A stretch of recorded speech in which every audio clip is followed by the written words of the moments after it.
Hey, what's up?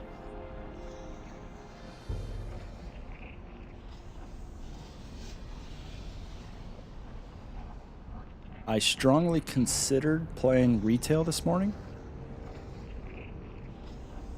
and then decided not to. I will someday. You know, maybe after this character hits level 60. How about that? If this character reaches 60, then I'll play retail again. I think that works.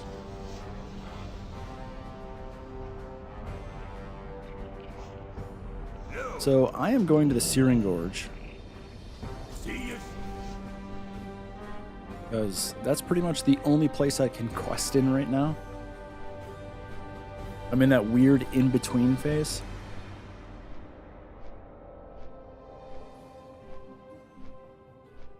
And without doing dungeons, it's really hard to,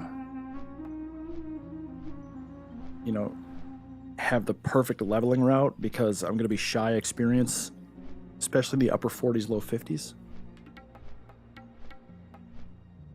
My guess, if I reach upper 50s, I'm probably just going to have to grind mobs to get to 60.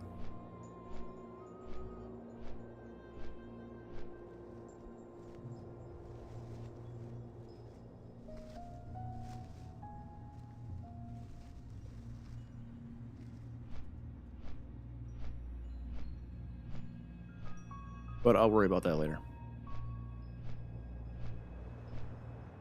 Searing Gorge, I have to go in the back way. The quest for the door is down here. Caught, I think. No? Oh, it's here. The Horn of the Beast. Yep, right here. Level 48 Elite Quest.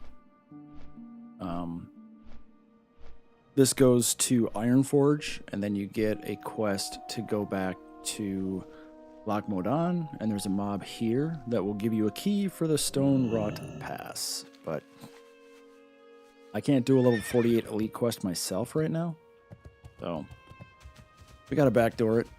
And actually, I'm gonna buff up now.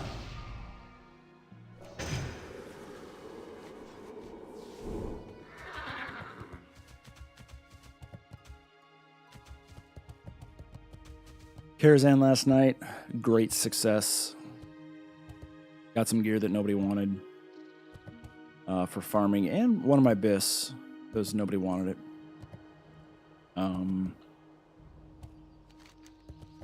I have to do a little bit more on optimization. There's a couple pieces of gear that I have that are really holding me back from mana, which is a huge issue.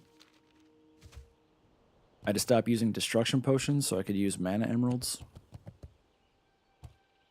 Which is, you know, no, flame caps. I had to stop using flame caps.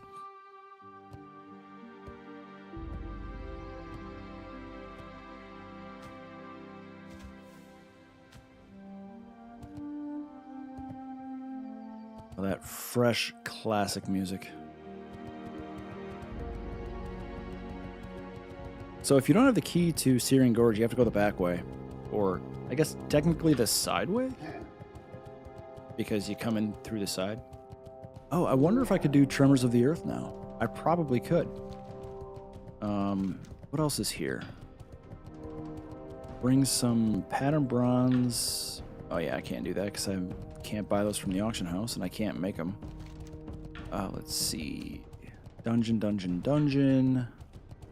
So yeah, the only question the only quest I have in here is the Tremors of the Earth. So I mean, I'm here. I might as well kill him.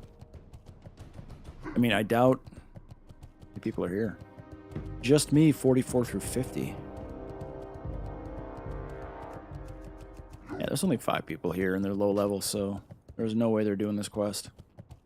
But he's got to be up somewhere.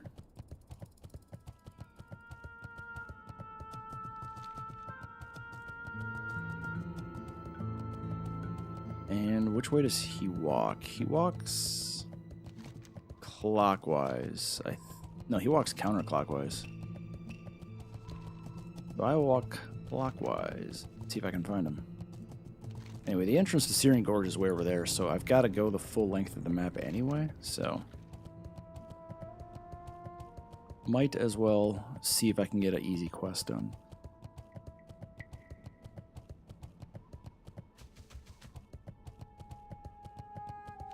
And he has a bunch of guards that follow him, but you can actually pick them off mostly one by one. It's weird.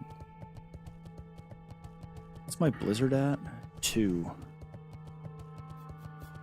I don't think that's really enough to AoE farm this, because what's the tooltip on that?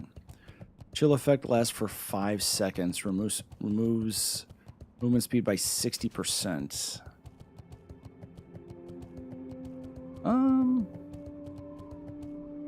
Maybe that's enough. Blizzard takes 800 mana. I don't know what my mana pool is.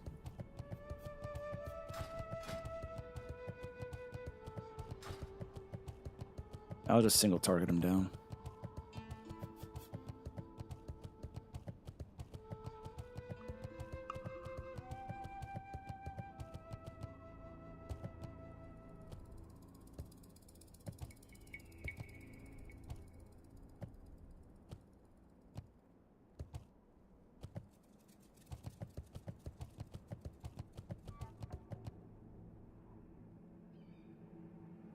Is that a rare? That is a rare. Oh wait, killed 9 times. Really? Oh, killed 0 times. I'm not gonna mess with it. I don't care that much.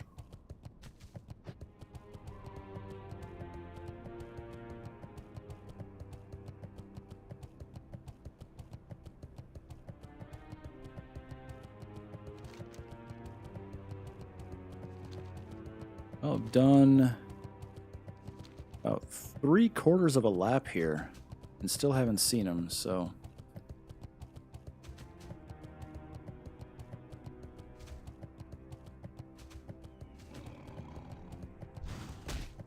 Nice. Although I don't... Mobs here are what? Mid-40s? Low to mid-40s once you get to the higher level ones?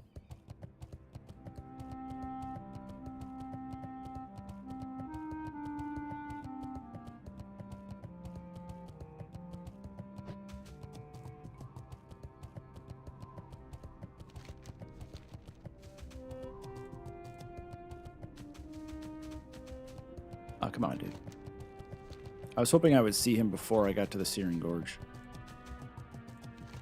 Because I don't remember where the turn-in for this quest is. Oh, there he is.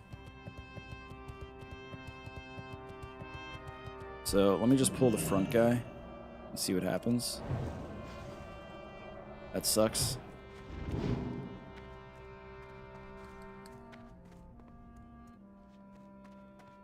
How many are coming? All of them. All because of one frostbite. Isn't that awesome? When you don't want frostbite, you get frostbite.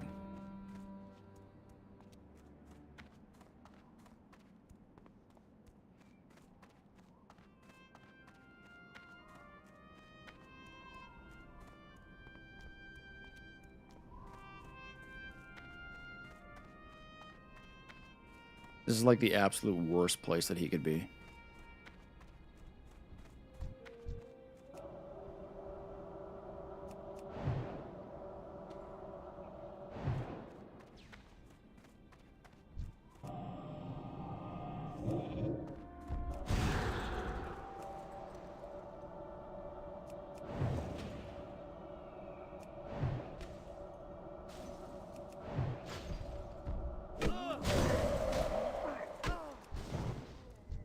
Alright, got him. Yay.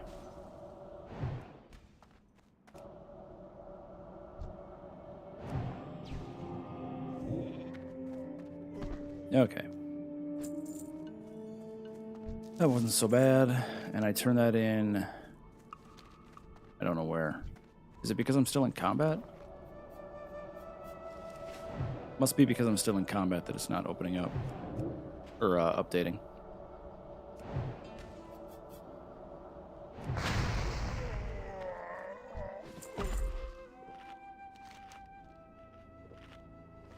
Okay, I have the sign of the earth.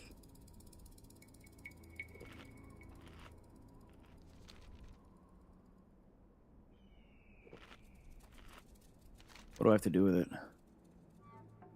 Retrieve it.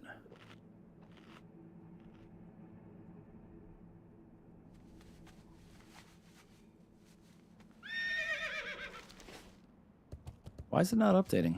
All right, I'm just going to reload.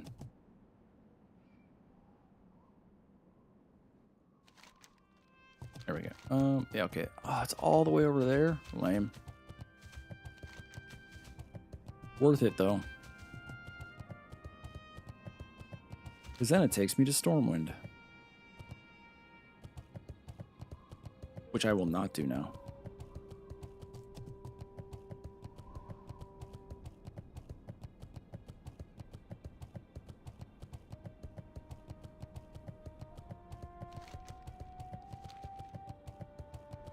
Well, might as well have some coffee. What's up, Super? Good morning. Yeah, you can't really beat Frostmage Classic WoW. It's just, leveling is just so good. Now, Fire Mage raiding in TBC, that's fun. I think tomorrow night is Megtheridon and Gruul's Lair. I think I signed up for it. Yeah, I did. So, hopefully, I'm gonna get. Oh, duh, I'm not on TBC. I literally only have 3 quests left in TBC. I've done everything else. So tomorrow when I kill Gruul, that'll take care of one of the quests. But I mean, it's part of the attunement quest chain, so it's not like I'm done, but I'm really close to done for phase 1 quests.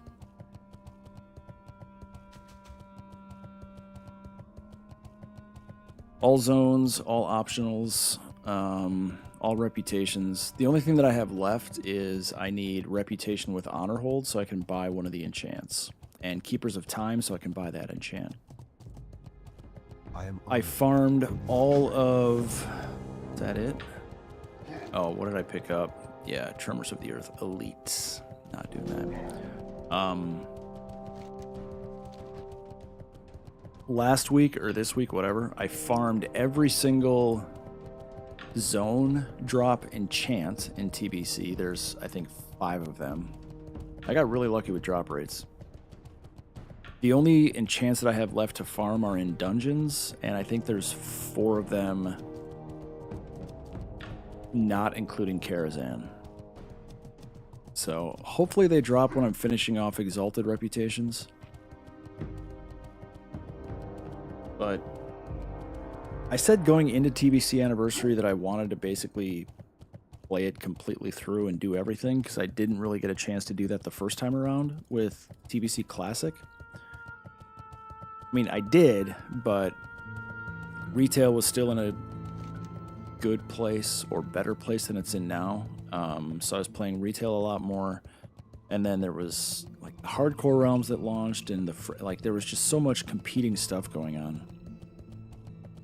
But this time, it's so weird. I mean,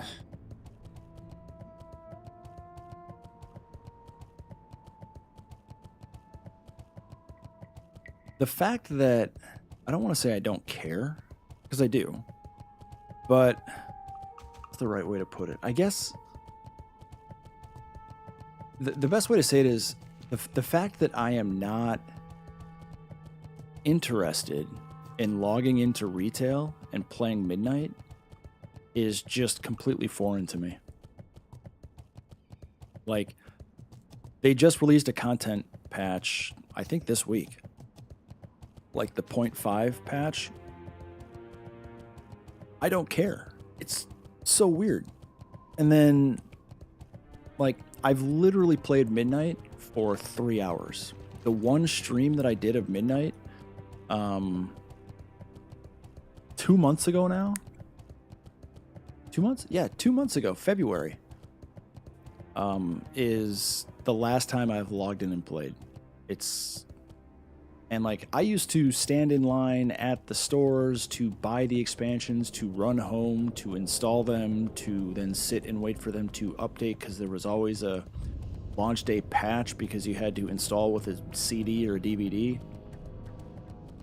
And even when they went to everything digital, I was still like midnight, 2 a.m., whenever it was, I was there doing it. And like, I logged in right away when Midnight launched for pre-release. I played it for 3 hours. I logged off and I've never logged back in. It's such a bizarre feeling. And the reason being, and I sound like a broken record, I know I do, is because TBC is the best expansion that they have ever produced and put out on a total, like an overall expansion experience. I'm not saying that everything about it is better than any other expansion that has ever existed. That's not true. Because there's some phenomenal quest chains in other expansions. There's amazing... Is he actually up? Yeah, he is. But overall, TBC just wins. I would not trade TBC for literally anything.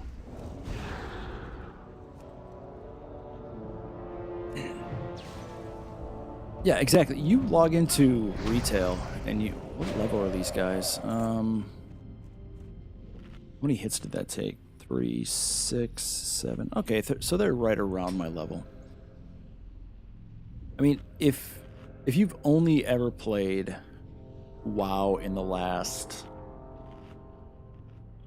Let's call it 10 years just to be safe. I mean, honestly, if you've only played WoW in the last 15 years even, that's actually probably the better time frame. If you've only played WoW in the last 15 years, you're kind of used to what the gameplay loop is, because it's kind of been the same for 15 years, just different iterations.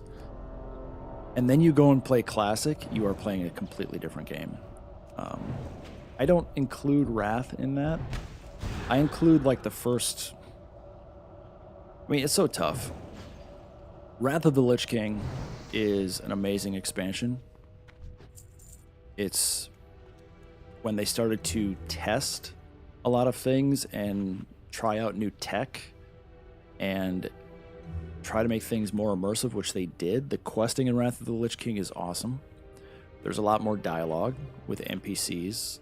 Arthas, the Lich King, shows up all over the place. The problem that Wrath of the Lich King ran into as it got through like the first opening patch and the next couple of content patches is it just... I've always used the word diluted.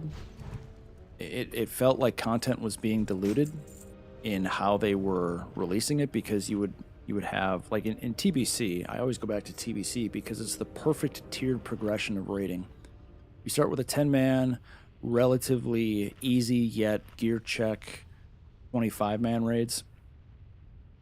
And then to go into the next tier of raids, tier 5, you have to go through very long attunements to do the previous content before you can do the next content, something that is pretty reasonable, right?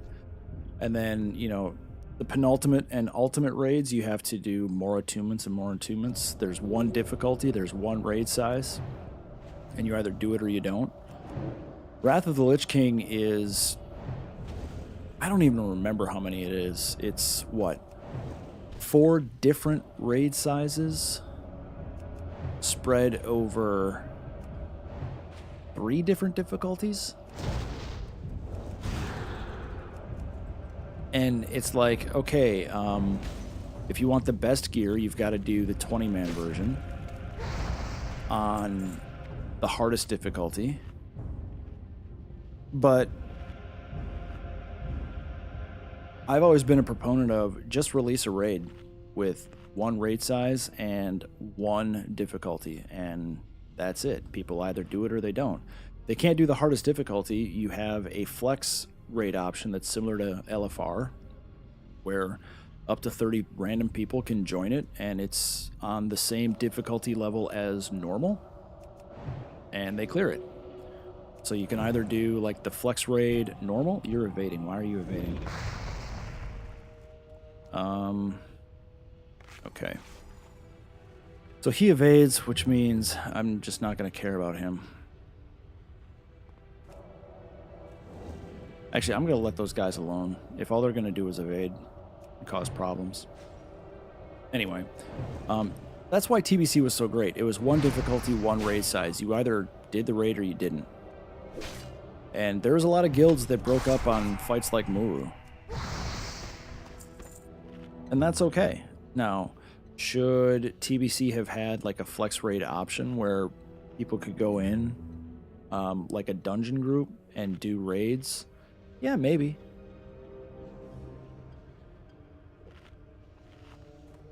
But like for me, I've logged in on retail in the past and shown my achievements.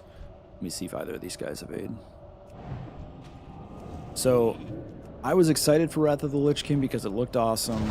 Huge Arthas fan, Warcraft 3, Frozen Throne, amazing RTS, you know, all that stuff. I thought the questing was amazing.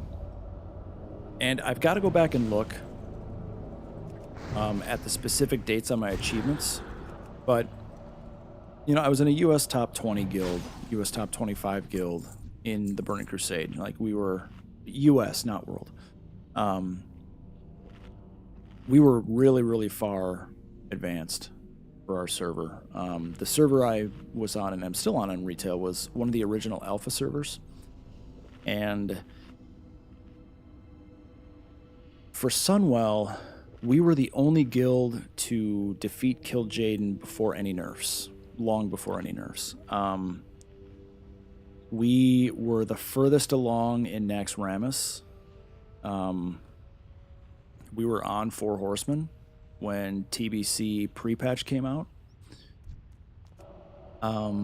We were the first to clear... We weren't the first to clear Molten Core because the guild that I joined in mid to late... I think it was late vanilla or early TBC. I forget. No, it must have been... Yeah, it was late vanilla. They formed because there was a breakdown in the original guild on leadership and, you know, guild drama of the early 2000s. So the first, I think they split up during... I think it was just after the gates of AQ opened, because I joined... Oh, man, when was it? And now I can't remember when I even joined, but... We were a very, very, very far-along guild compared to a lot of other people that played it. Am I in combat? Was somebody throwing something at me? Oh, yeah, you are.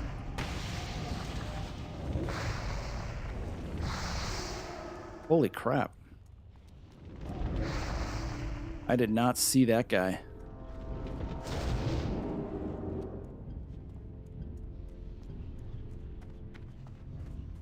I can barely see.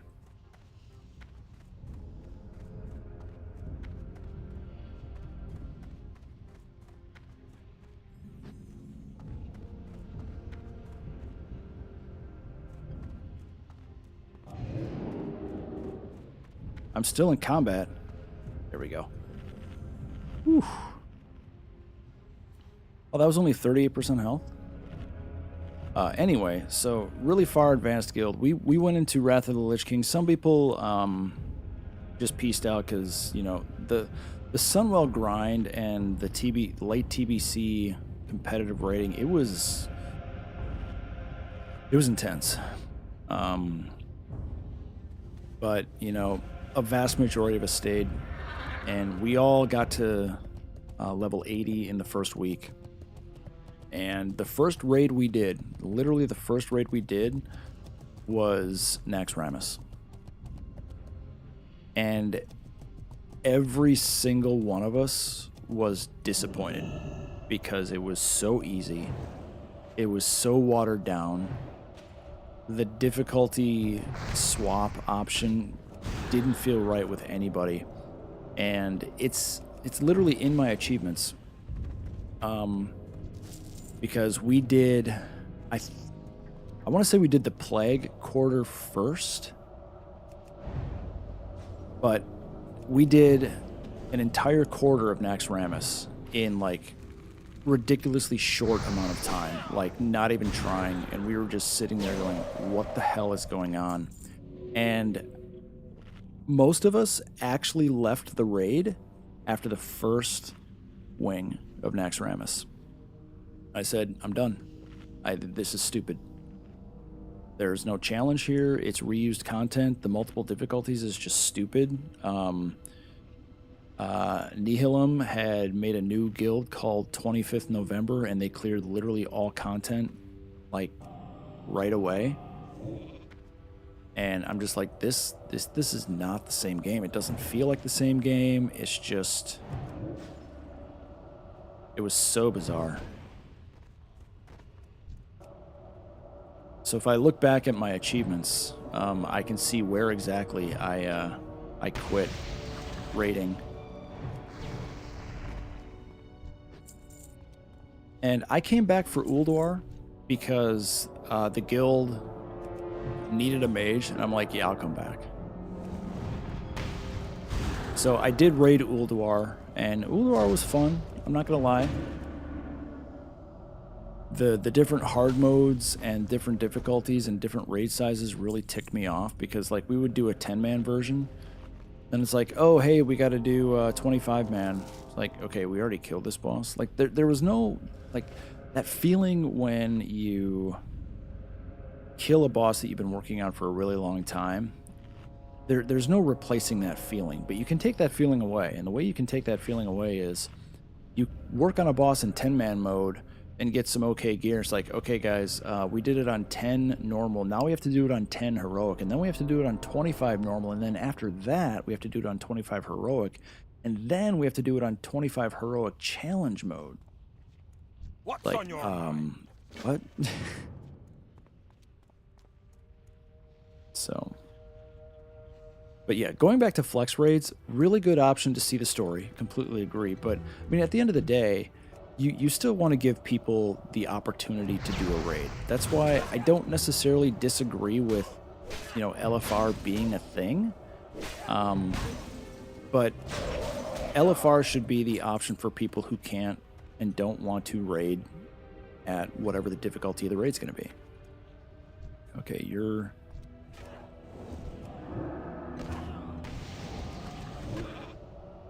Which is why, for game design, like right now, like the way that I would do it is there would be two difficulties. There would be the raiding difficulty, where that's on par with whatever Mythic is, and then they make content adjustments to it as they need to. I have to use Ice Barrier more often. I keep forgetting that I have Ice Barrier.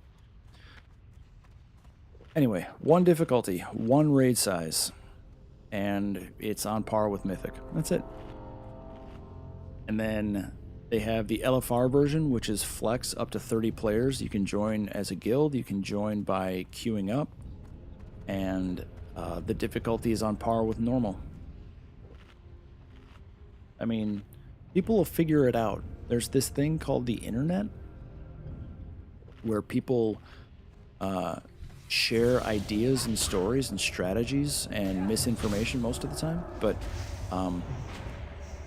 people can use the internet to figure stuff out, you know, like, shouldn't take a whole lot for 30 people to get a normal boss down. You're not going to do it on your first try, but you shouldn't.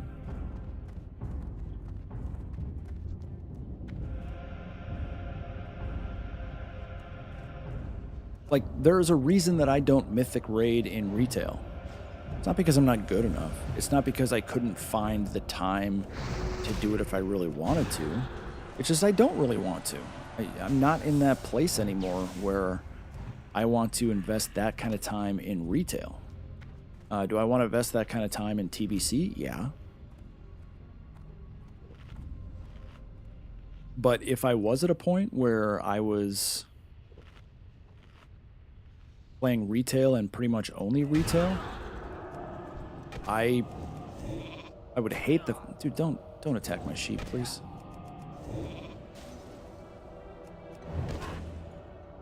I would absolutely 100% not want to have 4 different difficulties that I had to manage, especially with the way people are doing Mythic to like try to min-max it right away with running splits.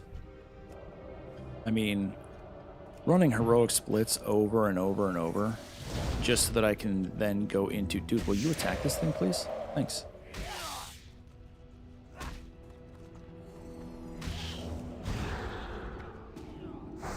Like doing heroic splits over and over and over to get gear so that I can do Mythic just seems like an awful idea to me. Okay, I need this guy to die pronto, please. Can you help out? Thanks, because I'm poisoned.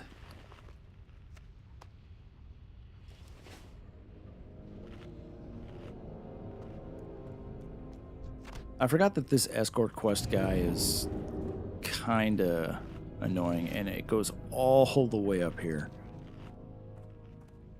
Ugh.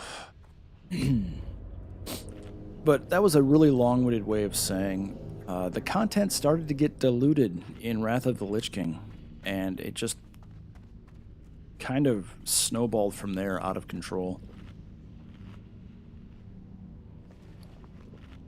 And where I started this whole diatribe is, if that's all you ever played, that's the only experience you've ever had in World of Warcraft is the systems and game mechanics and game philosophy that they've had over the last 15 years, and you play vanilla and you play TBC, you will be playing a completely different game. It will look moderately the same. The zones are still roughly the same in the old world. Some are obviously vastly different, updated character models, character textures, etc. But shoot, my buffs. But overall, the game looks like it's the same game, more or less. But they're actually completely different, both on a playstyle and game philosophy standpoint. Oh, crap.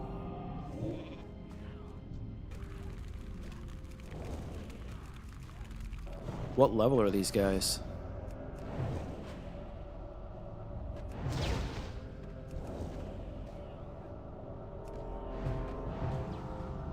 Alright, I gotta slow them down.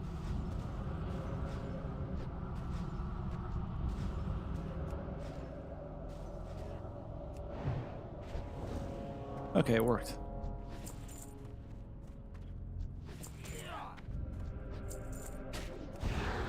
I will wand. What are my wands at?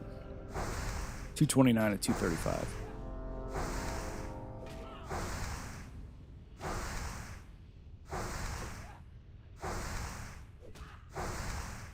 So, I mean, here's the thing with raiding nowadays, and it's more anecdotal than it is anything else because I haven't done any actual mythic raids in current tiers since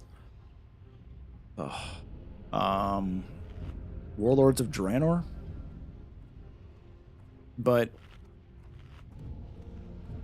like TBC raids, they're more about some individual responsibility in terms of survivability and dealing with some mechanics for sure.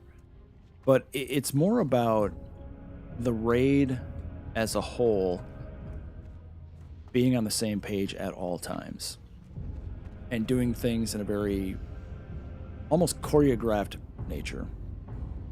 What I've seen in Warlords of Draenor where I was mythic raiding, and as I watch Race to World First, there is a lot more, there's a lot less that appears to show the raid as a whole doing things in unison, as opposed to each individual player has to avoid 2, 3, 4, 5, 6 different things that if they don't do it precisely right with, you know, Twitch level accuracy and timing, the entire raid wipes. And that type of gameplay is not really fun for me. I don't like that. I used to be able to play games like that where you basically just like got beat to death over and over until you finally did everything precisely right to win. But this is with 20 other players, where if any one of them screw up a minute detail at any single point in time, everybody dies. I don't like that. Oh, can I sheep you? Oh, that's right, he dies.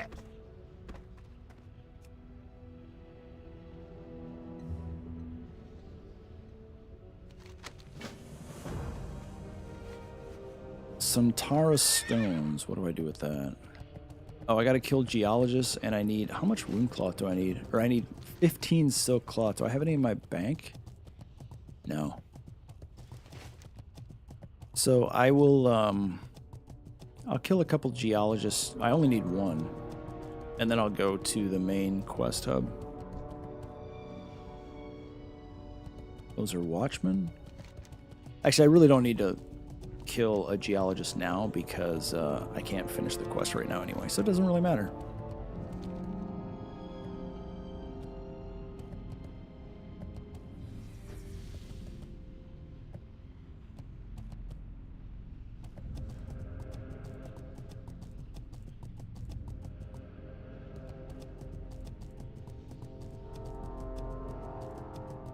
So this is more or less just a grindy zone. A lot of quests to go kill X number of mobs, and a lot of quests to get X number of things that drop randomly for mobs, and that's pretty much it.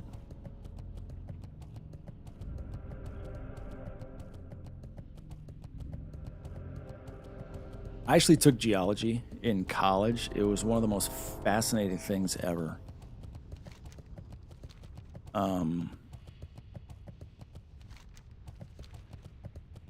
Oh, can I get through here? Always strafe.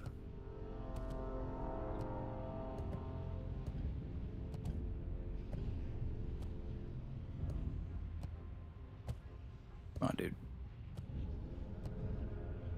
There we go. But no, the study of rocks and rock formation and What are you looking for? how they are able to date things and determine... Wait, what? Oh, I gotta listen to your story first.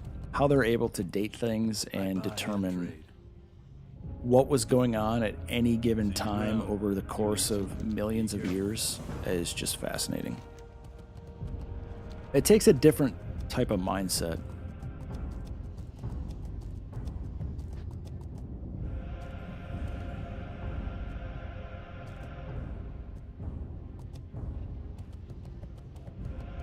Yay, Thorium Point.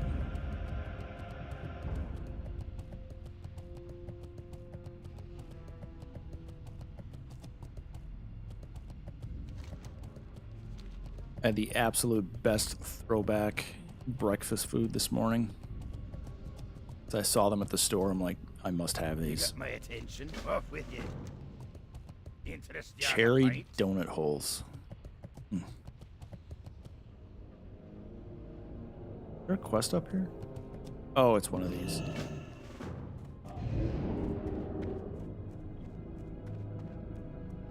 Great to meet you.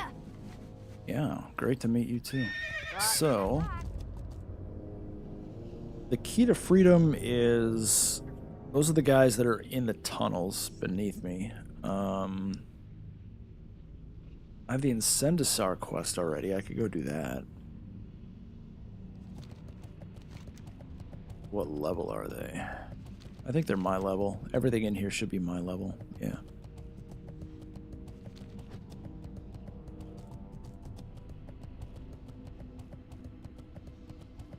Like, I don't remember the last time I saw cherry donut holes in a store. Like, honestly. But, like, when I was a kid growing up, that was, like... If there were cherry donut holes in the house, they lasted, like, 5 minutes. On a Saturday morning.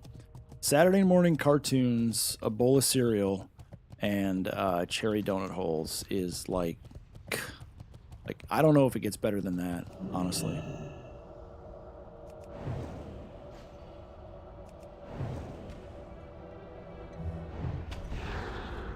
Oh no, you resisted. What level are you, dude? Eh.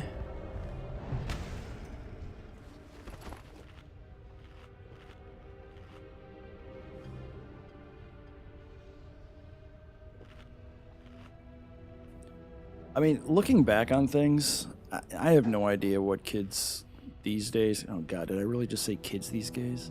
Kids these days.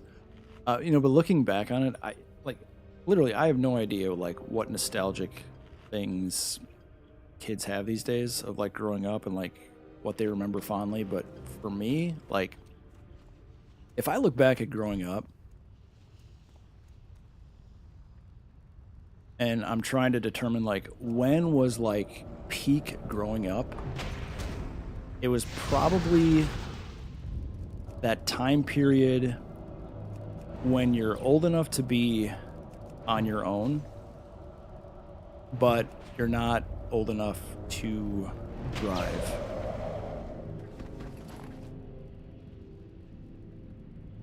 But like for me, when I was growing up, like old enough to be alone was 7 years old, 6 years old. Right? Like that's just the way things were. So, and why was that the best time? Because you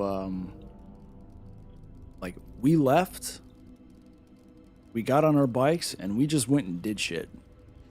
We went to the park, we rode around, we tried to find dead bodies by train tracks. Like we were just kids, and we did that until the street lights came on, and then we went home, and that's it. It was basically the best way to describe it to like younger kids is it was Stranger Things without the upside down and the Demogorgon. That's what growing up was.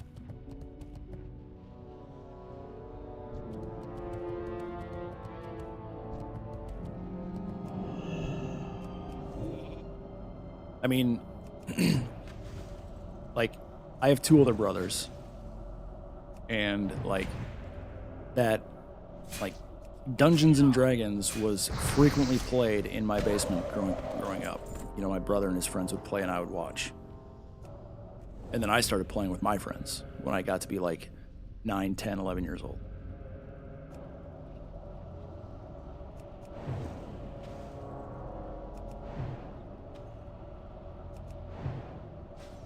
Just a simpler time. Like, my brother had a green machine. Both of my brothers had a green machine. I used it as a hand-me-down, and then I got a big wheel. And I literally used my big wheel until I was physically too big and weighed too much for me to actually use it. Like, you know when, like, you've never ridden a big wheel, then this is just sad, but like you get so big, like your knees are above the handlebars and they're like outside, your legs are spread just so you can turn the wheel. Like once it got to where I couldn't even do that, then I'm like, all right, it's time to hang up the old big wheel.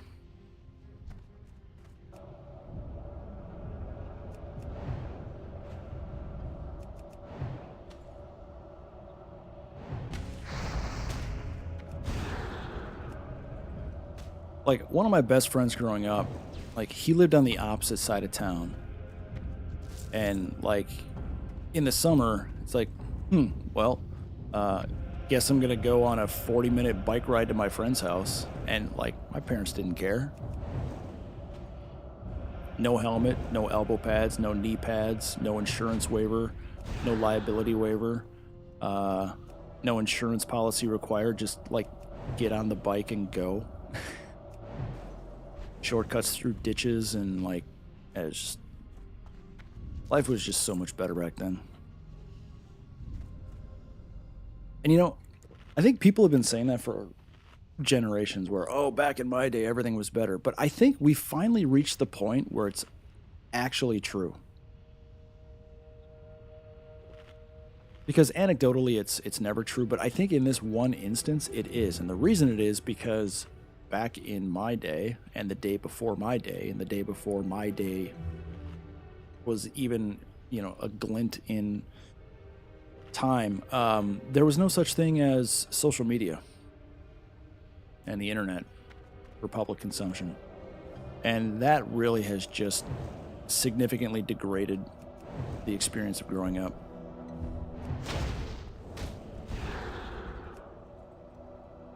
Like, I would not want to grow up in the social media age. Are you kidding?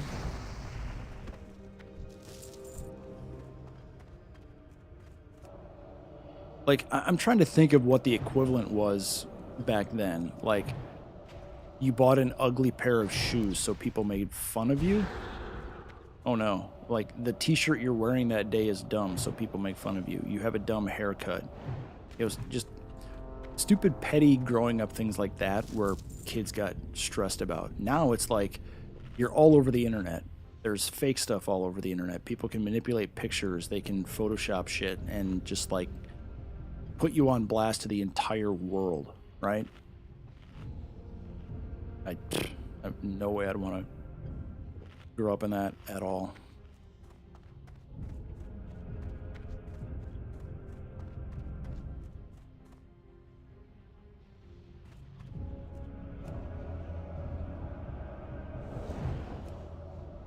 But I mean, I was a super quiet kid growing up.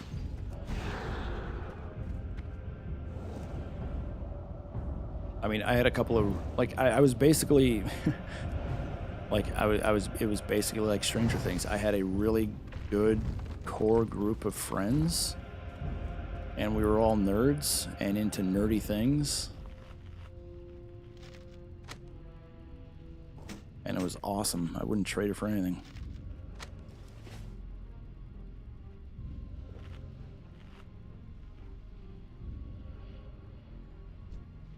Yeah, I mean, there's definitely an influence on how you're brought up. I mean, my generation, parents were kind of hands off. But nowadays, parents are hands off in a different way. Some are, not all, but some are just like, here's a tablet or an iPad for you to play with so you stop making noise for the next 4 hours and give me my space because you're loud and I don't like it. So you grow up with technology right away.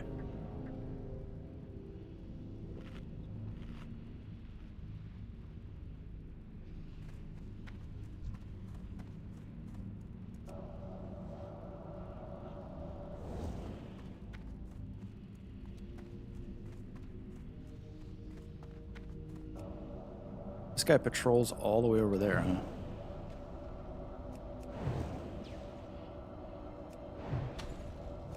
Eh.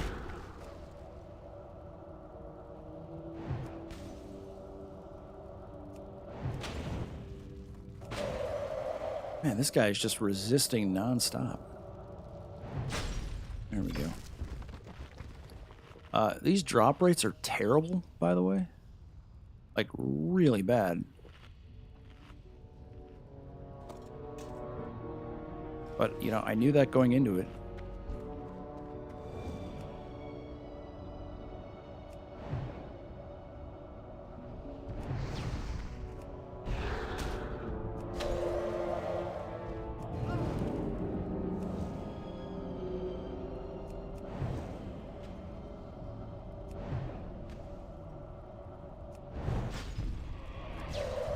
Holy crap, how much health do you have, man? Oh, I finally got golem oil.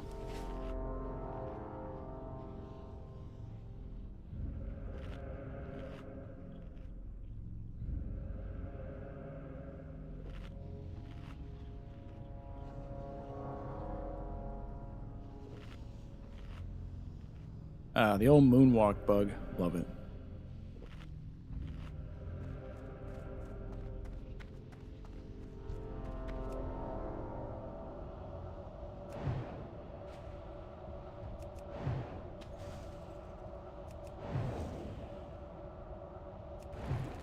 What does fire do against you? Anything? Not really.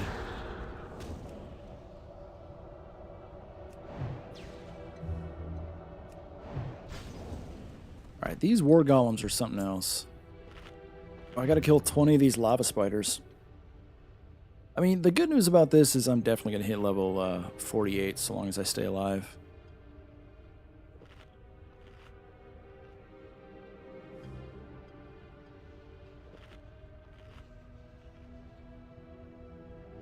How many people are here?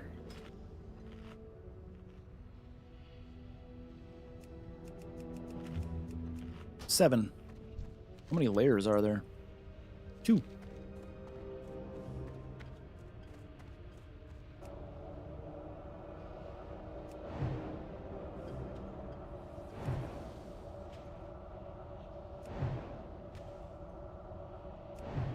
Five. Yeah, these mobs are 48, 49. For sure.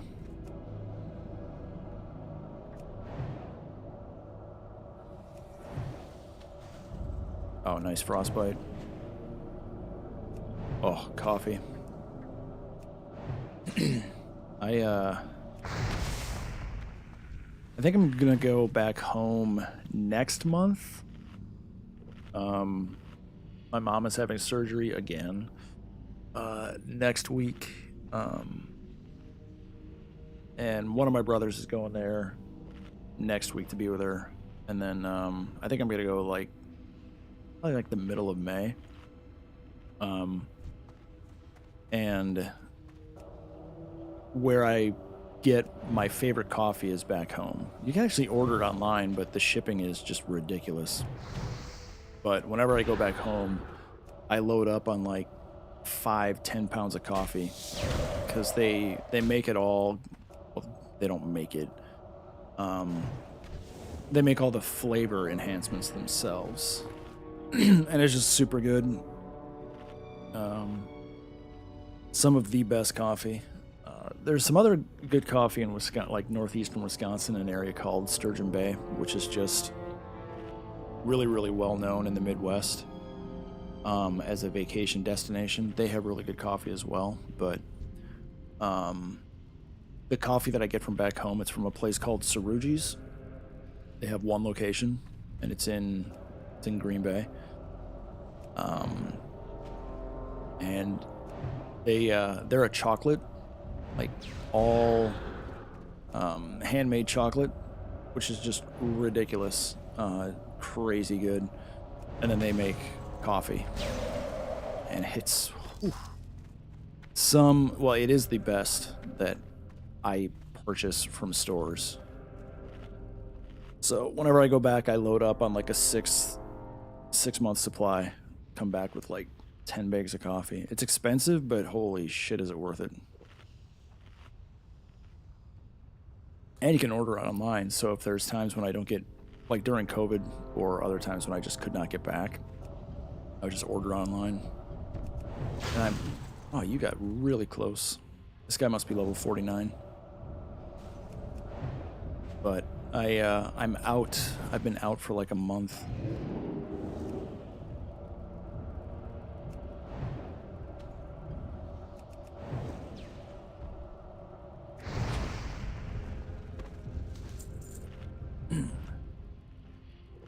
I invested in a really good coffee maker. I want to say in like when was it? 2018? 2017? And the thing is going gangbusters. It's still amazing. I do want to get an espresso machine, like a really nice one at some point. Those things are damn expensive though. But the coffee machine, or the coffee maker that I got, is a really, really, really good one. It's crazy expensive, but holy shit, does it make good coffee.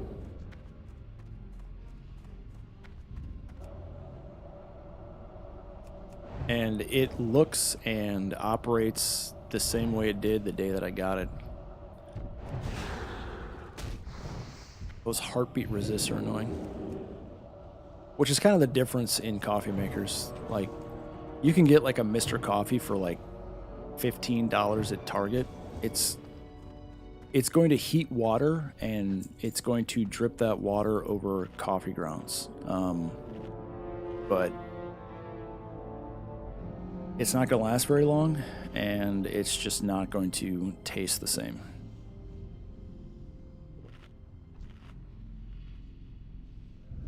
I mean, there's some people that just, they prefer pour over coffee. You know, boil your own water and pour it yourself.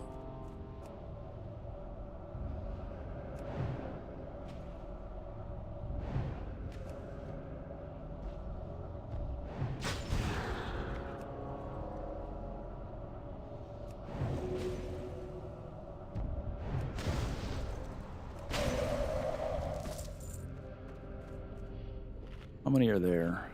Just 2? Okay.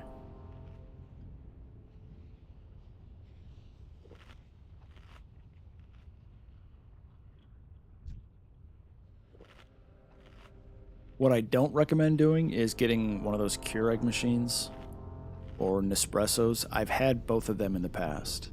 The Nespresso was nice because it was convenient, but like if you really like a good cup of coffee, do not get a Keurig. Just don't. What's going on here?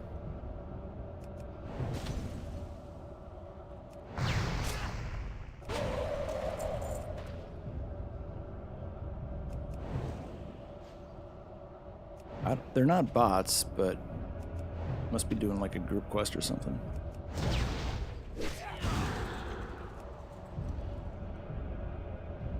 But with Keurig, like I got one when they, like I don't know, when was it, like 15 years ago, 20 years ago when those things first came out? It was super cool and it was convenient, but like does not make a very good cup of coffee or pot of coffee.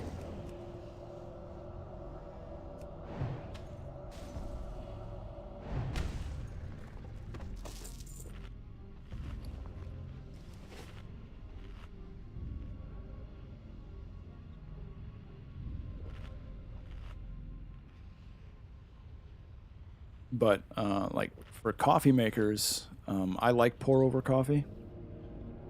So I have a Mocha Master, and oh man, is that thing good!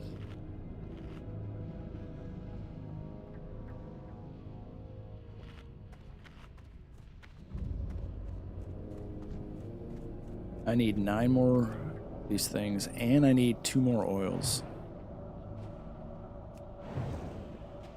But if you can find a Mocha Master, get one. Well, I'm sure you can find it on like Amazon.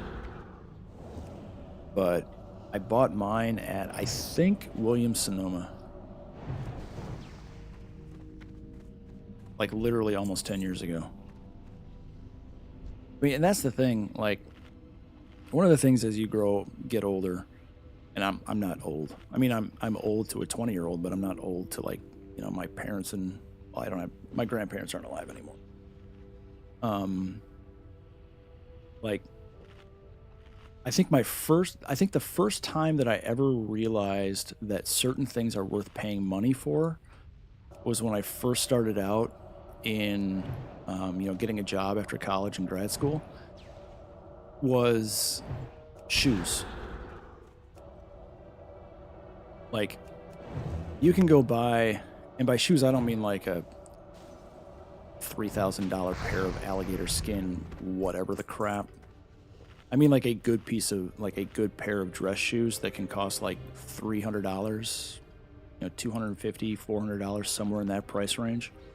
Like I don't want a pair of shoes that cost that much. That's stupid. So I just always bought dress shoes that cost like $60, $70.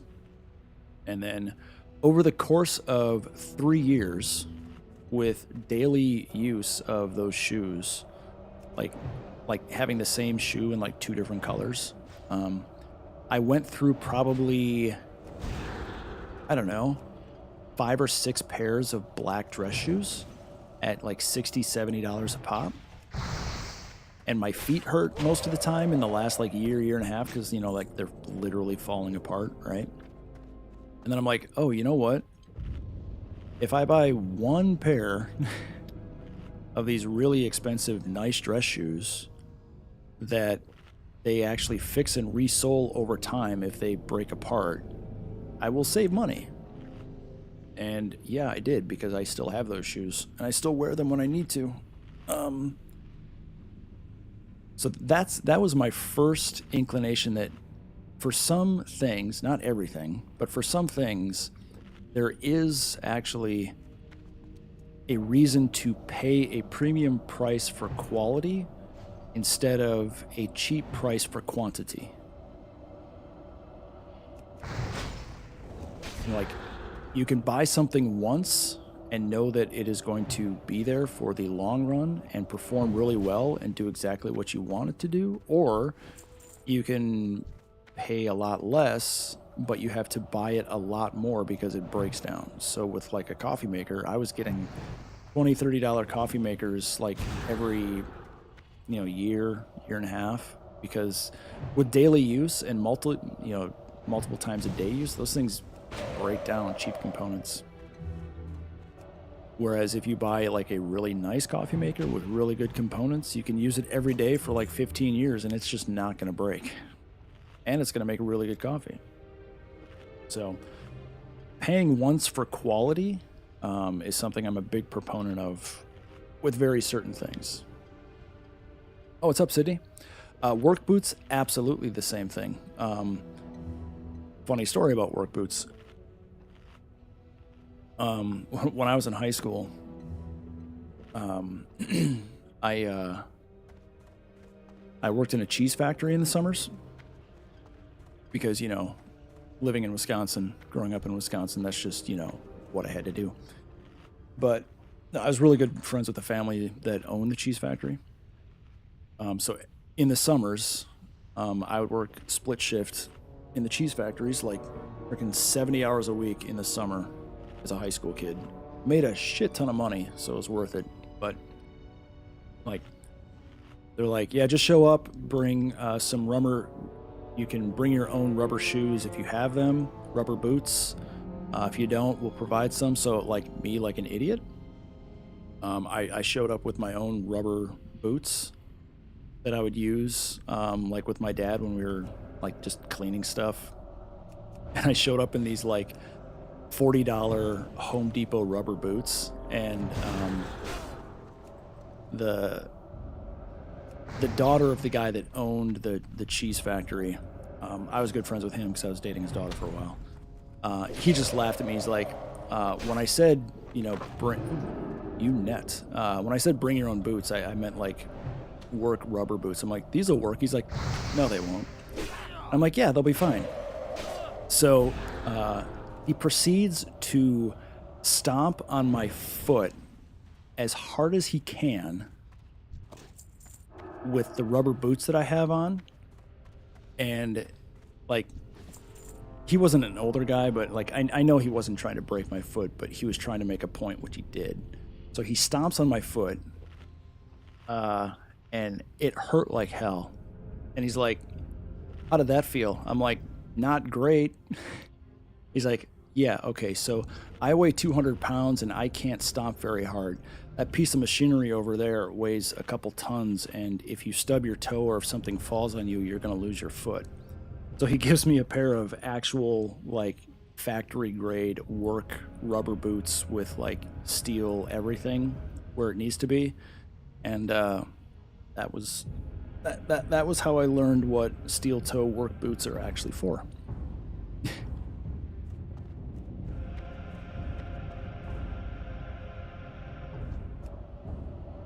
Yeah, I worked in a cheese factory for 3 years, and there was actually a time in my life where, like,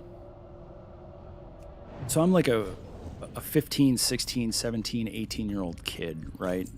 Working in a cheese factory with guys they've been doing it for like 20, 25, 30 years. And the guy who owned the place, it was a family cheese factory, huge family cheese factory.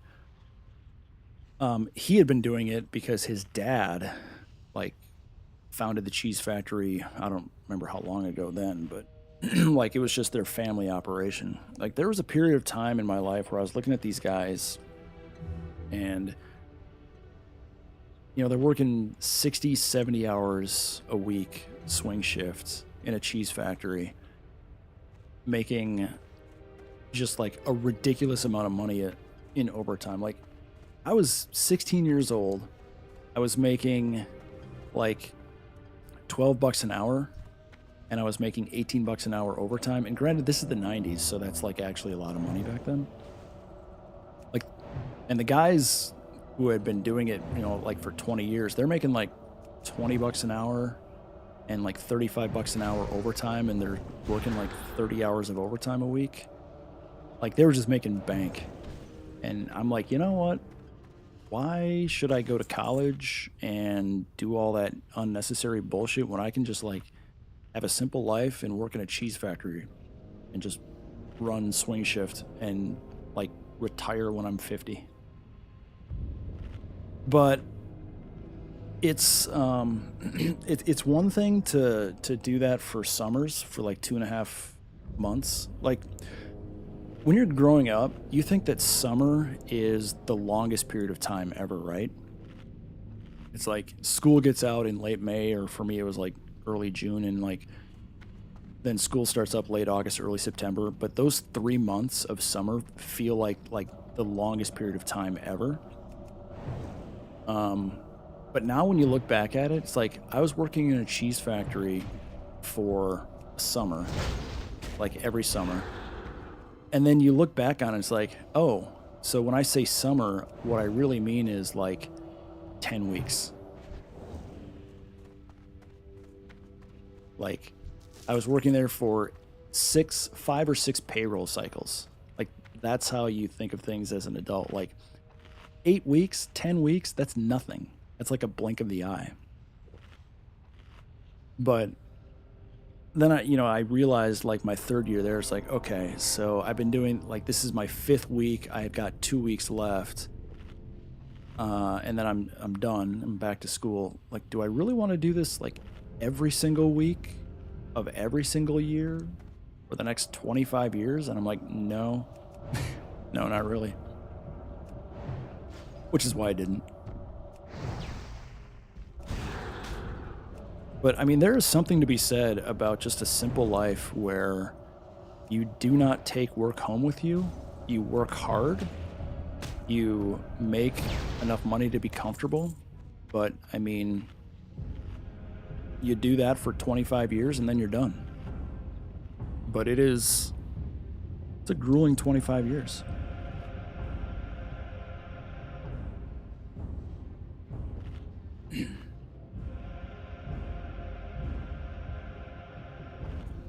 One thing I do miss, though, so working swing shift at a cheese factory.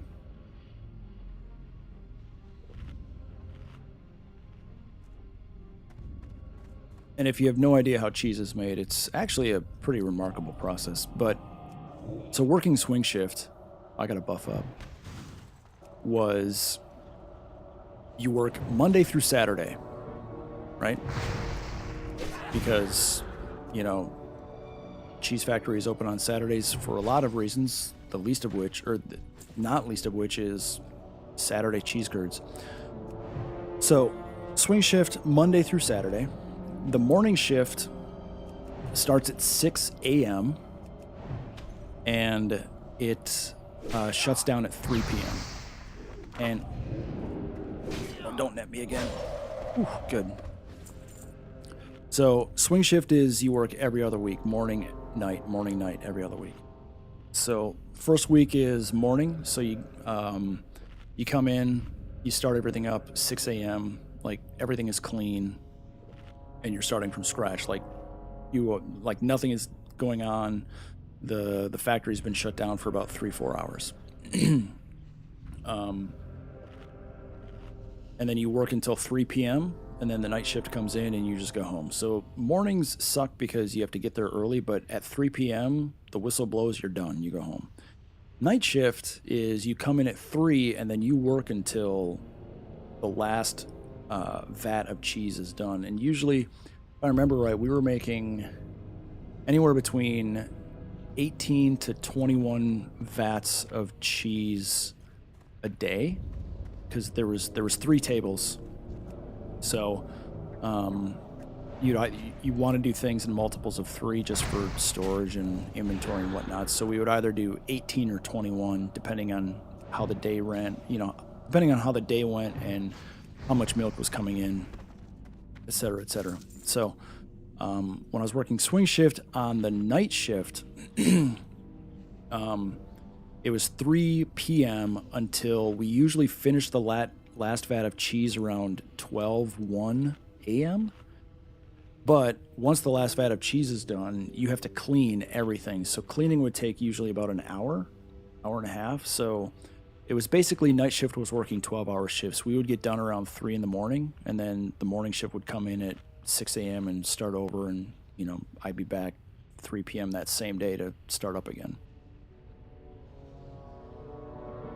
But the night shift for that week didn't work on Saturdays, because the morning shift on Saturdays was 6 a.m. to 1 p.m., and that's it.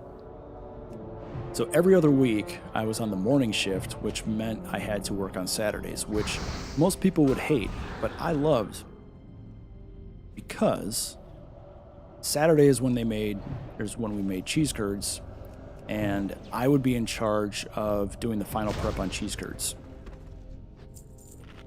which has a whole lot of different benefits. I took cheese home all the time. But so cheese curds are made the same way mostly that cheese is made. And by cheese I mean like brick cheese or string cheese, etc. Oh, you resisted. That's not great. But it goes into the vats, and then it goes into it starts in the tanks where the head cheesemaker makes it, the Rene, all that stuff. Then it goes into the vat to get processed. Like, I would run tables when I wasn't doing cheese curds, and running tables means, the cheesemaker pumps in the cheese as it's made into the vats. They have to sit in the tables. They get stirred for a half hour, and then the tables have to be completely drained. And then the cheese has to be shoveled into an auger that goes into a cooker. The cooker takes it into a brick formation so that they're made into bricks, and then they go through a final cooker, and then they go into a conveyor belt, and they sit in brine for about 20 minutes to a half hour before they get packaged up and sealed. But on Saturdays, when I was working in the morning, I was the final processor of all the cheese curds that were made. So the cheese curds get made, they get bagged up, and then they immediately go to the counter to get sold, because there's lines out the door on Saturday morning to get fresh cheese curds. And if you've ever had fresh cheese curds, you'll never want any other type of fresh cheese curds. Well, I had the freshest cheese curds you can possibly have, because it would come into the cheese curd table, which is about 20% of the size of a normal table. And I would let them all sit, and then shovel it so it kind of just sits like, picture a square lake of just cheese curds, or cheese for the most part. And then you scrape down the middle to kind of make like the parting of the Red Sea, so like all of the stuff can drain. You let that drain for a little while, and then you take a huge cutting tool and you cut vertically and then horizontal. And then you stir that for about a half hour. You add a little bit more, I can't remember what was all in the fluid that was added. You stir after you do the cutting for about a half hour, and then you drain it again. So then you have, completely fresh cheese curds. And the last thing that you would do is take a 5-gallon bucket that had the proprietary salt or seasoning blend, and you would, I would literally, hang the bucket on the side of the table, and then I could slide down the rail and just flip out the seasoning with my right hand onto all the cheese curds. And then I would stir it again for about, 15 minutes to get all of everything seasoned appropriately. And then they're done. They're completely done. So I would have fresh cheese curds the second they were done and still warm and still wet with like the salt and the seasoning that's still like not even fully attached. Yeah. That is good stuff. I miss those days. So like when anybody ever says, "Oh, I've got fresh cheese curds," I'm like, "Oh yeah, what do you mean fresh?" Like, "Oh, they were made yesterday." It's like, "Yeah, those aren't fresh, buddy."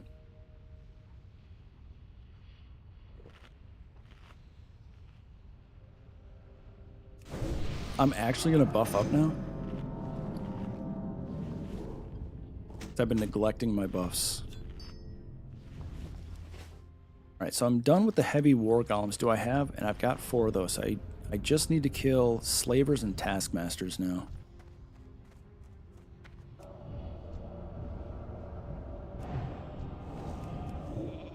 Yeah, every other Saturday morning. And, the other, like, and that's just cheese curds. Like, when I was running tables every single day, like 21 tables of cheese, they're processed into the auger and then they go into the cooker where it basically becomes this, like, it goes into the cooker and then augers push it through, like melts it all together. So it's like this, think of a cheese curd, or not a cheese curd, think of string cheese.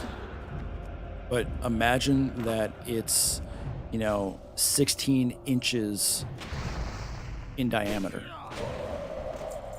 So it gets pushed out this pipe that's like 16 inches, and it's just one big solid thing of mozzarella cheese that goes into an auger that cuts it up, and then it gets formed into a brick.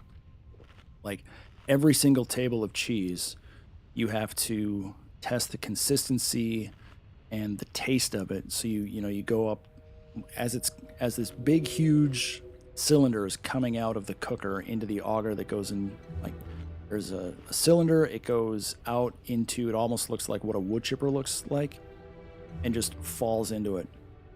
You have to test the consistency by pulling on it just to see what it looks like, make sure it strings apart appropriately, it has the right feel and texture, and then every so often you actually have to taste it to make sure that nothing got screwed up in the processing.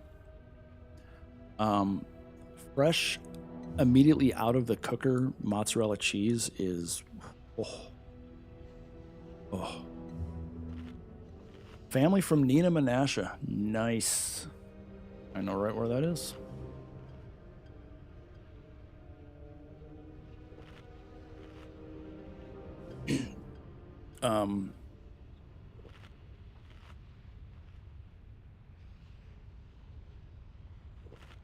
Nina Menasha is about like, well, it's probably a lot quicker now, but back then, 40, what is it, 40, Highway 41? Yeah, 41. 43 goes to Milwaukee. I mean, there were parts of 41 that were still 2 lanes back then.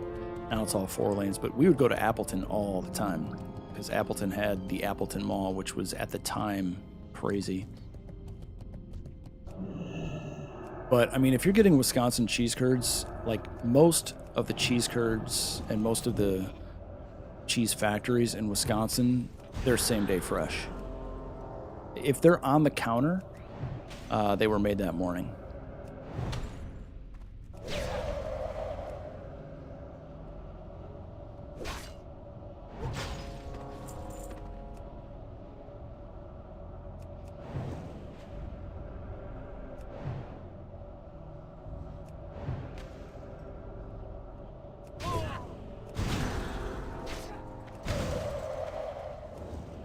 Dude, why so serious? Just let me live, please.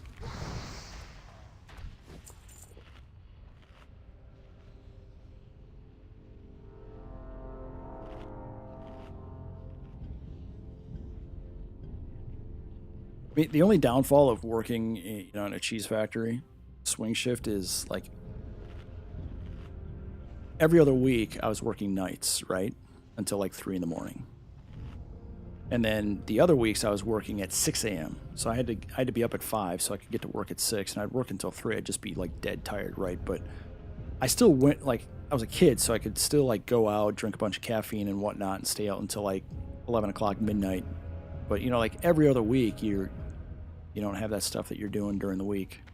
But you've got the weekend, because if you're working nights, then you're off on Saturday. It was grueling, but wouldn't change it for anything. In high school, I was able to buy a T-top Camaro RS with a V8 because I could, and it was awesome.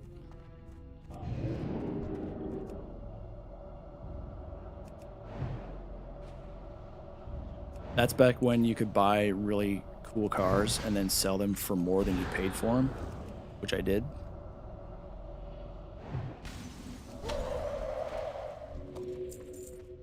I can't carry any more of those items. What is it? Oh, the outhouse key.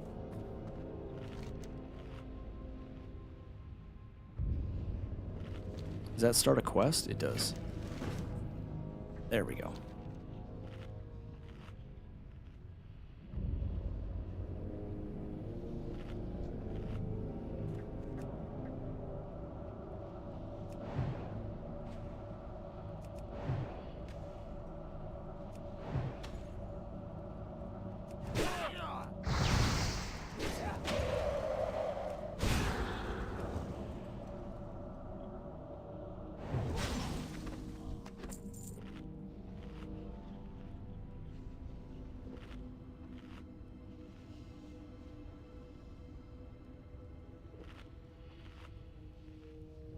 Where are taskmasters?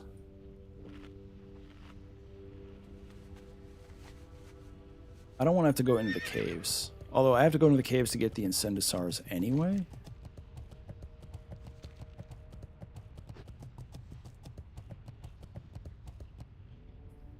I think it's...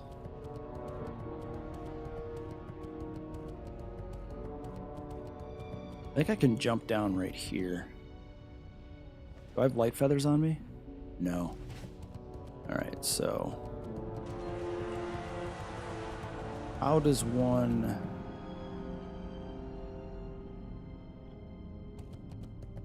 I forget how to get up there. Is there an elevator or something? Oh no, you have to go in and like jump down, right?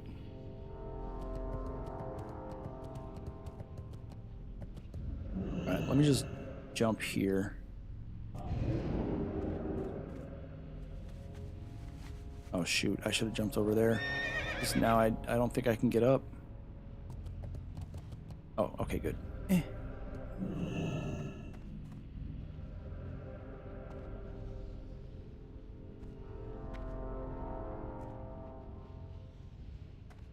Shoot. There we go. Alright. Are there guys here? Oh, I can go right down here. There we go. No guys in there. Okay.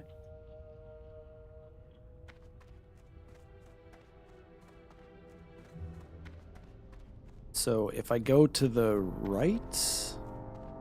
yeah, there they all are. Okay, there's a guy there. Blink is off cooldown. There. Okay. Made it.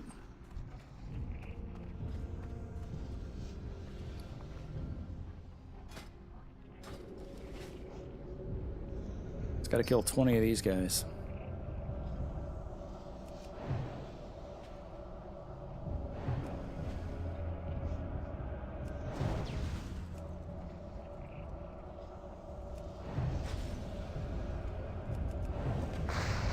Damn.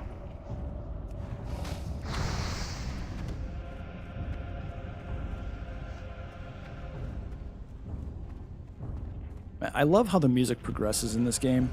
Like, it starts out in Elwyn Forest and everything is like happy and soothing and carefree, and then you get into like the 40s and 50s where you start doing dungeons and raids, and it's like the most ominous music you can think of. It's awesome.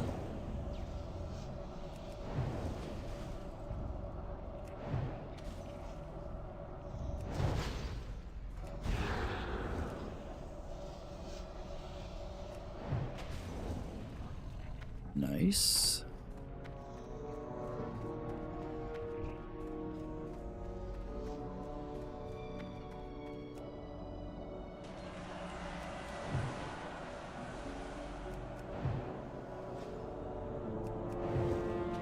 Am I missing any buffs?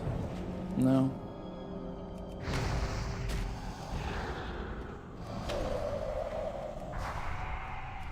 You got a lot of health, buddy.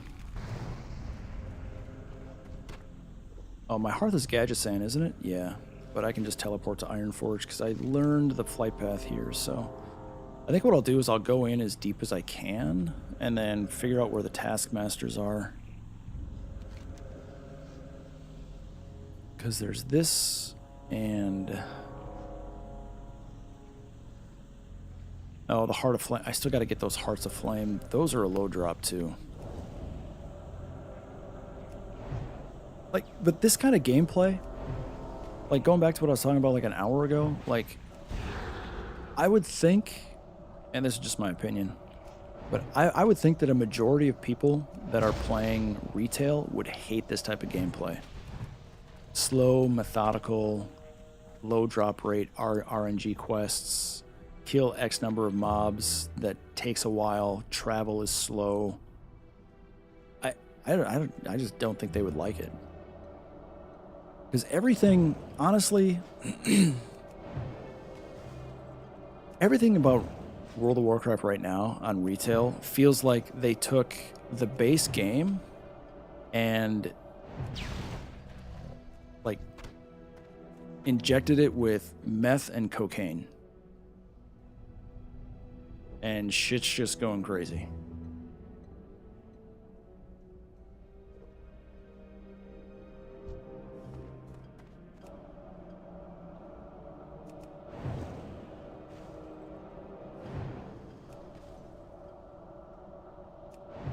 Like, classic, like this type of gameplay right now, it's like I'm going 45 on a back road in the country with the windows open, with the wind in my hair, just kind of hanging out. Retail is I'm going 140 on the interstate in the middle of rush hour, avoiding everything I can. Screaming at the top of my lungs, listening to some stupid music.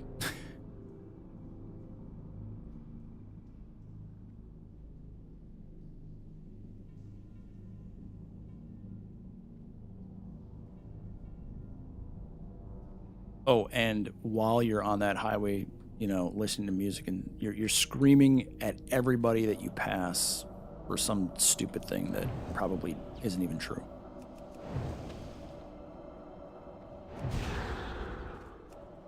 I mean, people in retail just seem so angry. Like, the ones that are running, like, pushing keys in Mythic Plus, like, they just seem...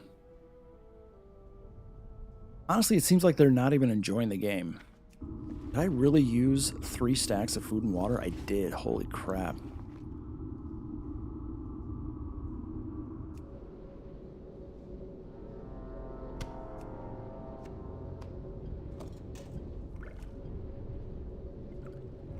Good news is I'm about to hit 48.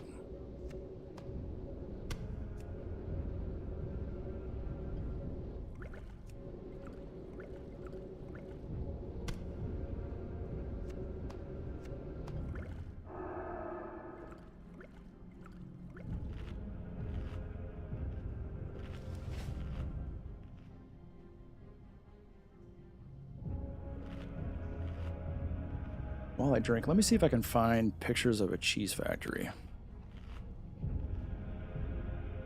Just to see what the internet shows.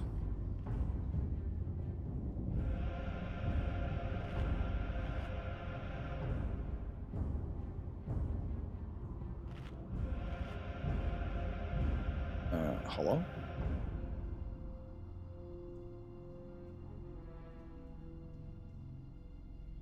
I click on, oh, there we go. Let's see.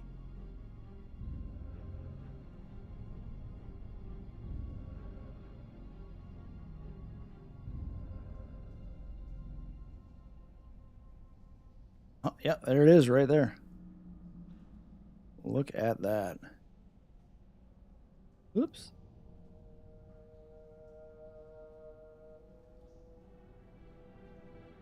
Oh, there's literally... Oh, this is... Okay, this is perfect. All right, I'm going to link this in YouTube. I'll put it in Twitch, too. But...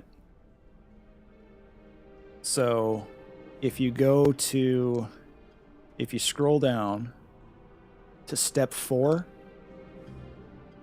that... Ooh, I'm being attacked. Step 4 is that guy is making cheese curds, and he's got the... He's doing exactly what I did. The process of making cheese has been the same for like 80 years. He's got the 5-gallon bucket. That looks like pure salt, and he's stirring the curds. And I'm going to die because I was talking about cheese curds. Okay, good, I lived. Oh, no. All right, let's heal up. Was not expecting those.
Okay, I'm done offing. I have a dry throat again this morning. I had a really bad dry throat last night.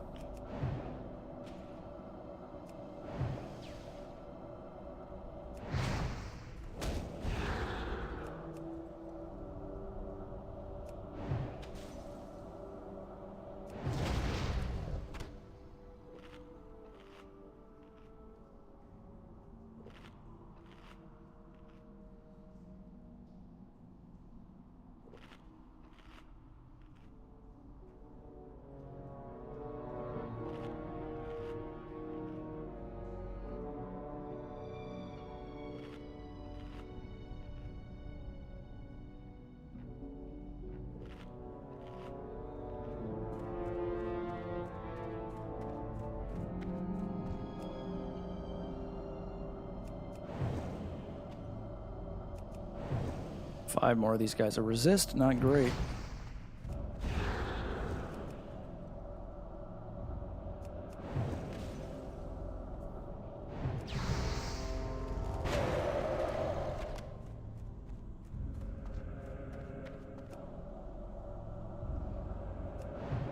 I really should be using Ice Barrier. I don't know why I'm not. It's kind of dumb on my part.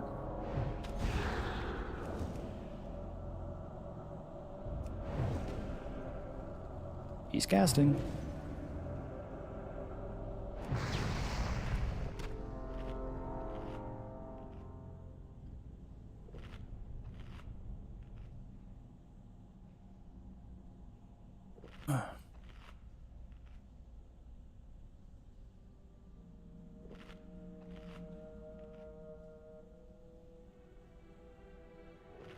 Yeah, the pictures of that are like the picture under step 4 where he's throwing the salt into the table while it's being stirred.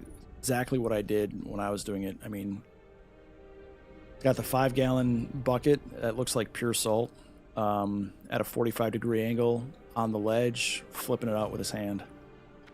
And if you really like salty cheese curds, like I would do like a little extra in the corner before it would get stirred in and have one of those. Oh my god, are those good?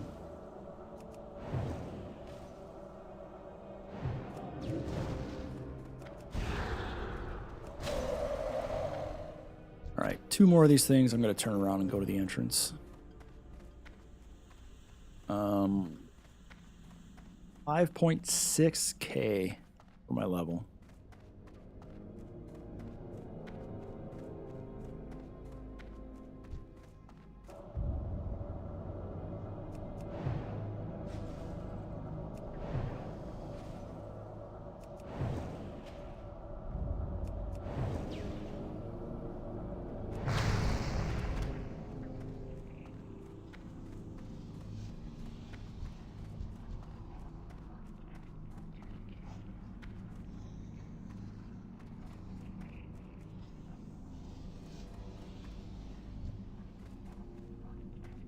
Get this patrol by himself.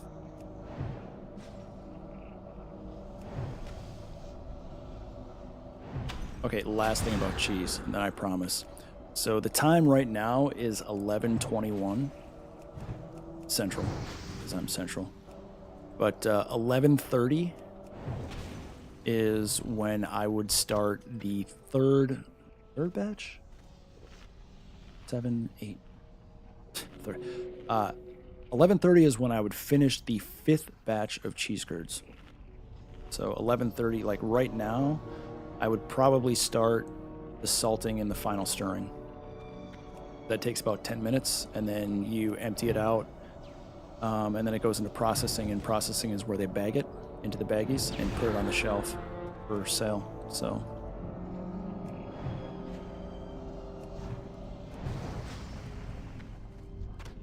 all right, quest complete.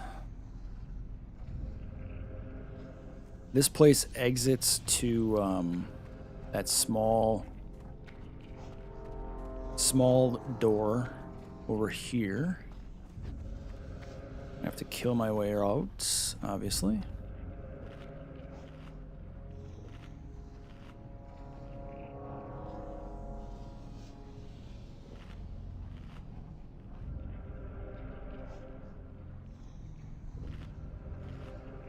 Oh, I should change the title, shouldn't I?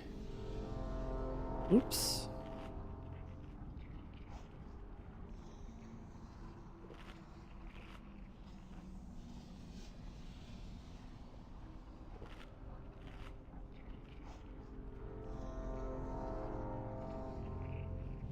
There we go. All right, let's kill this guy. Slave worker.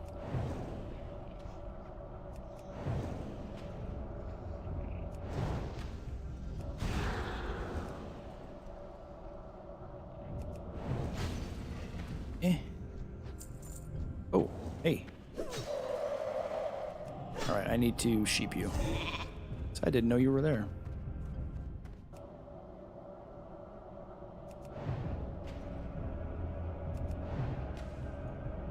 Also me not using ice barrier still.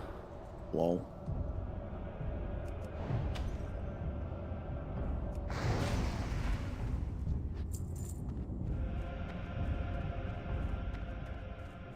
Alright, so yeah, here's the...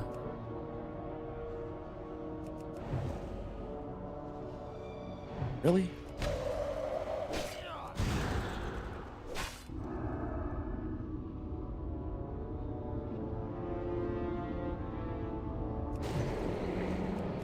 Oh, I didn't wait long enough. I didn't get that last tick of mana from evocation.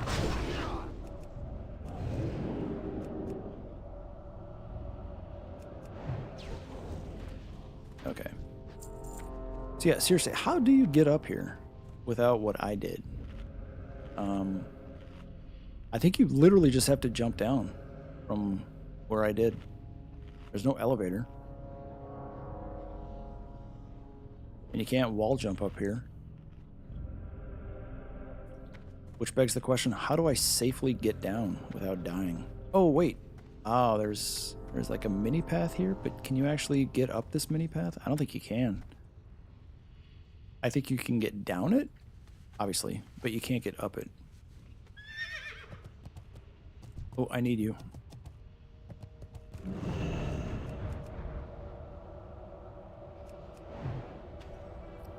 I don't know what level you are, but hopefully you're not too high. Absorb, absorb, miss. Fire shield or fire ward is just so OP. Ooh, heart of flame, nice. Alright, there's the patrol I was waiting for. I do need them both.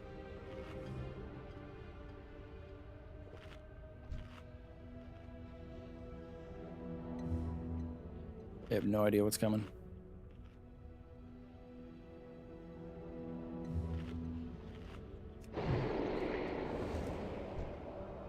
Hey guys.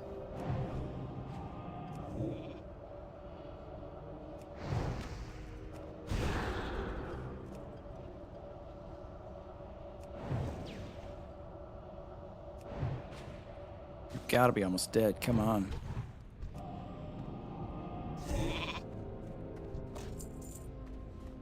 I'm gonna go this. Is that another patrol? It is. All right. I got to take you the other way. Perfect timing on that. I don't have to worry about your net again because it's on cooldown. I need to kill you fast. Oh, no. They're turning around already. Never mind. Easy.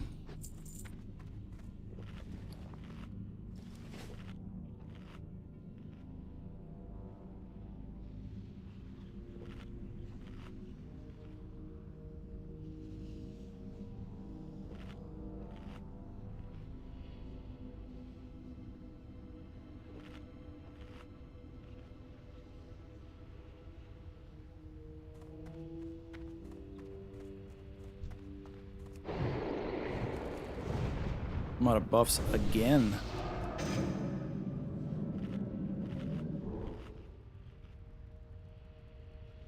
Somebody fell to their death in Stormwind at level 26. How in the world do you fall to your death in Stormwind? I mean, there's a couple of ways.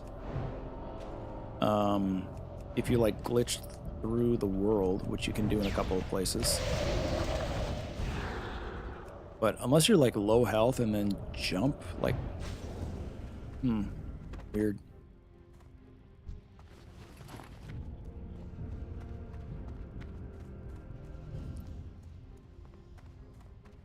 Like, the only place high enough I can think of is Mage Tower if you are low on health. Like, if you take a portal in or teleport in and then... I don't know. That's weird.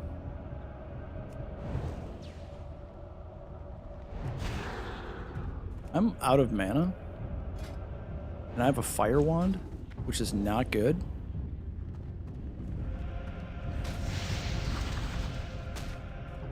And I have no healing potions.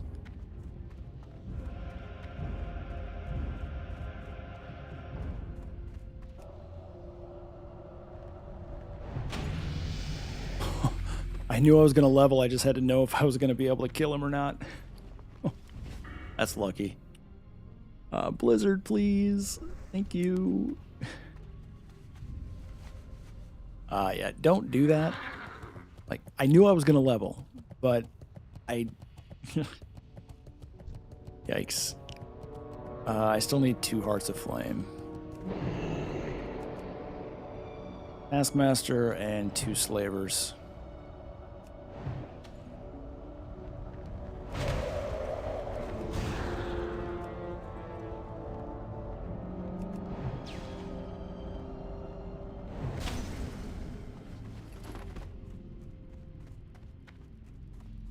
Man, these Hearts of Flame are tough to come by.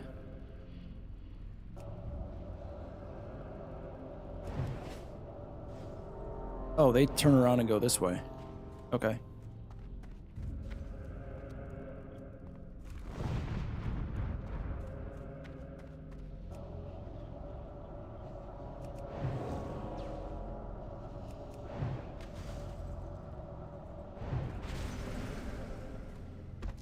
All right, so what goodies do I get at 48? Is it worth going back to Ironforge for? Yeah, kinda. Fireball is kind of a big deal. Mana Citrine's okay, but yeah, but 50 is where it's at. Cone of Cold and Frostbolts. Have I done a rank check? I think I did a rank check last time I played. But, like, rank 3, Cone of Cold, yes. Rank 8, Frostbolt, yes. Frost Nova 3, yes. Fire Blast 6, yes. Scorch 5, yeah. Fireball 8, okay, yeah, good.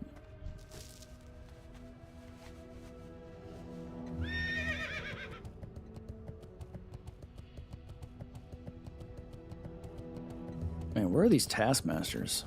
They're just few and far between.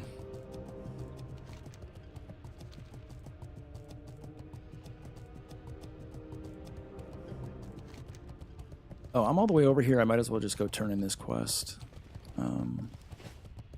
at the outhouse.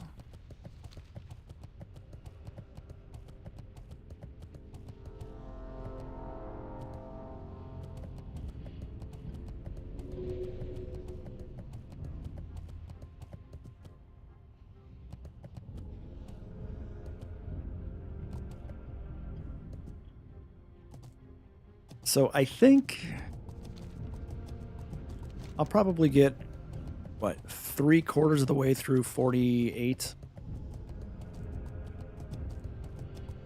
Which will make Tenaris. Actually, I think I'm done with Tenaris. Feralos. I think there's a couple of quests there. I'll have to look at what I'm doing next.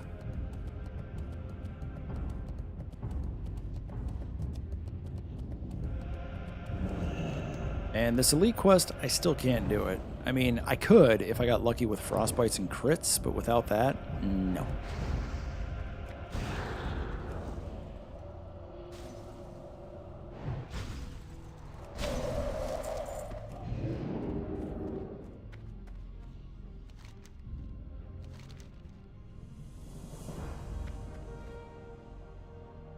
You are free.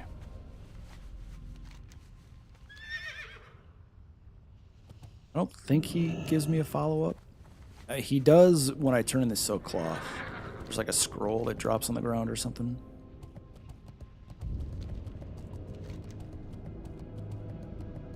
All right, I'm gonna go south around this way.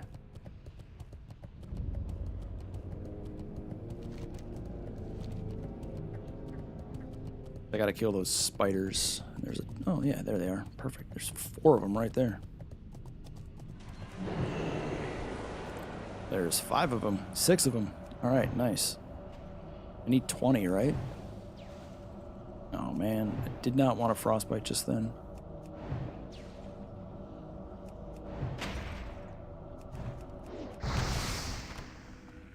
Wait, it's not these? Which ones are it? Oh, greater lava spiders. Lame. Well, I'm still going this way anyway, because there's taskmasters over here and flame guys to kill. Oh, I am doing... Oh, the spyglass quest too. Oh. Are these the elite guys? Or are the elite guys only up in the tower? Let's find out.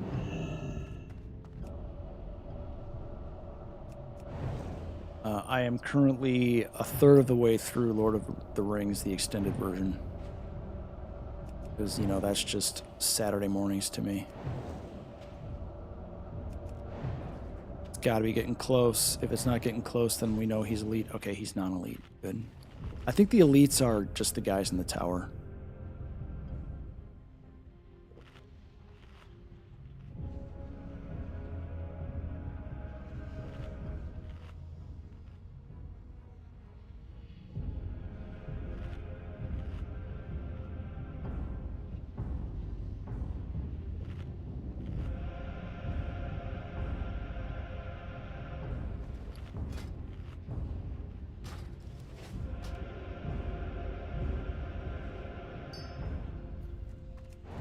Nope, I can't see. So like when I mouse over them, all I can see is their name. I don't know what level they are. I don't know how much health they have. I don't know if they're elite or not.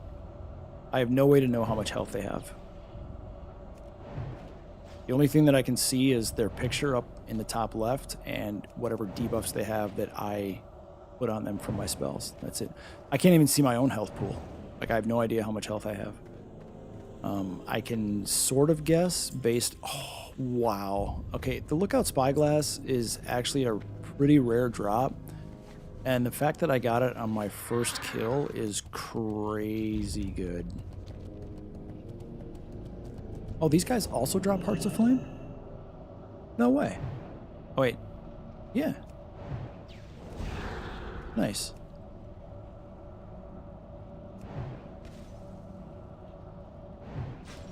So yeah, I can see nothing about the gameplay generally. Like, I don't know how much health I have. I can see my mana bar, but that doesn't tell me how much mana I actually have. I can sort of gauge it based on how much mana I'm spending, based on what my mana pool shows. But yeah, it's an experience for sure. It's not too bad for like the first 20 levels, because if you go back and watch the VODs,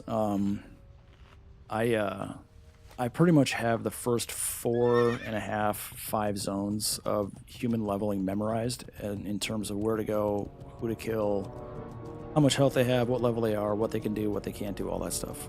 Like, I've done it so many times that it's just like ingrained in my brain. But once you get outside and past wetlands, then it's kind of a free-for-all. Like, I know generally the level range of the mobs, but you can run into a pretty high range of like 5 levels. So there's some mobs that are like 44, and then the same named mob right next to it is 49. And that's a huge disparity when you're talking chance to hit that mob as a 47 or 48.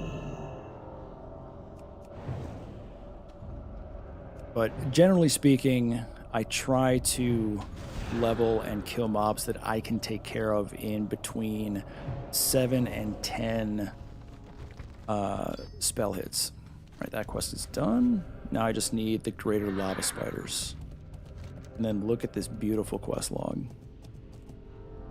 I do need the taskmasters and the slavers. Those are just really hard to come. The taskmasters are just hard to come by. So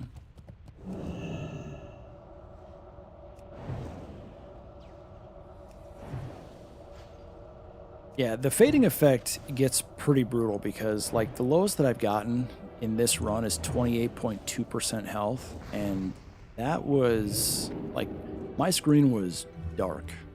Like, it was tunnel vision and then some. I think the lowest that I've actually casting, I'm going to interrupt, the lowest that I've ever gotten on this character, and they updated the add-on, and I tried to import that data, but it didn't come over. I think it was like 12%. I'd have to go back and look at the VOD, but head of Overseer Maltorius. Overseer Maltorius. He is inside. Yeah, I'm not going in that cave if I don't have to. Although I think that's where a lot of Taskmasters are.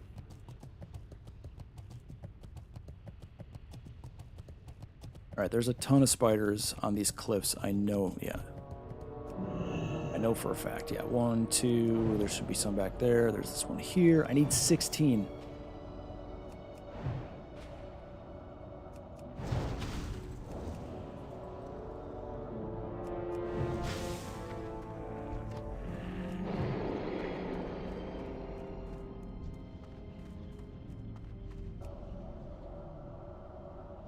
What's up, Andy?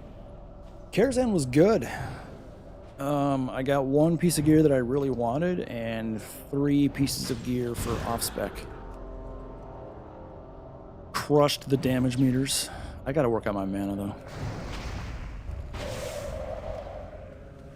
I mean, there's still a couple of pieces of gear that I'm missing that don't have the right stats on it, so my mana pool is like 8k, which, I mean, is fine for pumping DPS, but in longer fights, I'm gonna run out.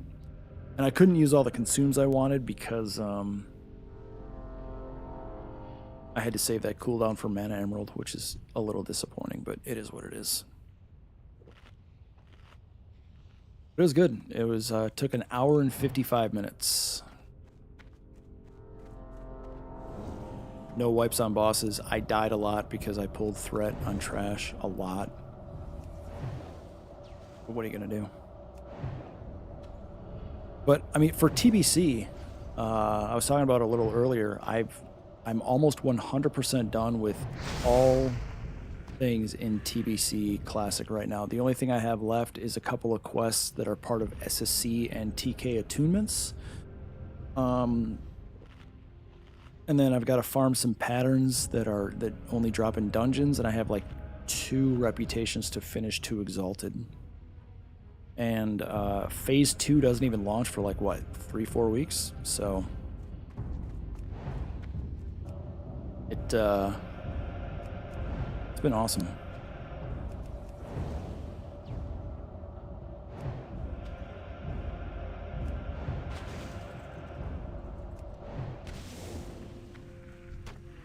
And this guy just hit 48 this morning, which is sweet. 12 levels to go. I'm officially past the halfway point of leveling. The halfway point of leveling in Classic is level 44, believe it or not, based on straight experience alone. So the amount of experience it takes to get to, I think it's 44 or 45, one of the two. The amount of experience it takes to get from 1 to 44 or 45 is the same that it takes to get to like 45 to 60. And even more crazy, like the amount of experience to get from 59 to 60 is the same experience to get from like 1 to like 18 or 19, something just ridiculous.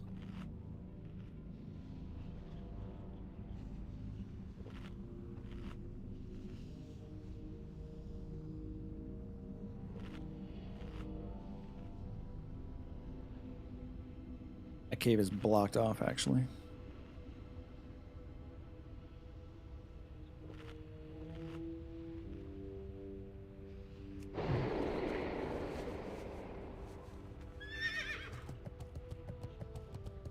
Oh, Silo Season 3 comes out in a few months.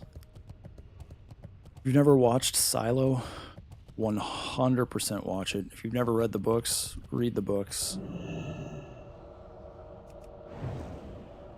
Cannot wait for that to drop.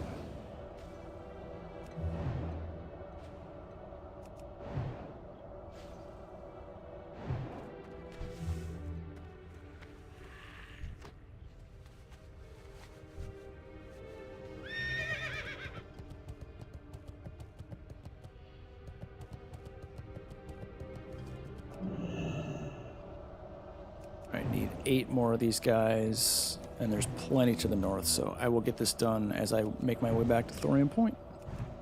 And then it's just finding a bunch of taskmasters to kill. It can be done. Yeah.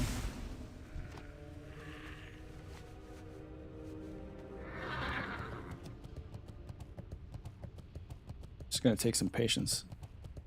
Like if I went down into the caves, then yeah, I could get it done a lot quicker. But I don't want to go down there because there's too many mobs in those caves.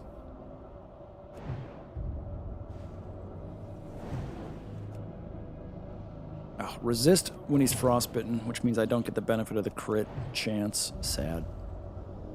Oh, but I get another one. Boom. Oh, back to back. Even better.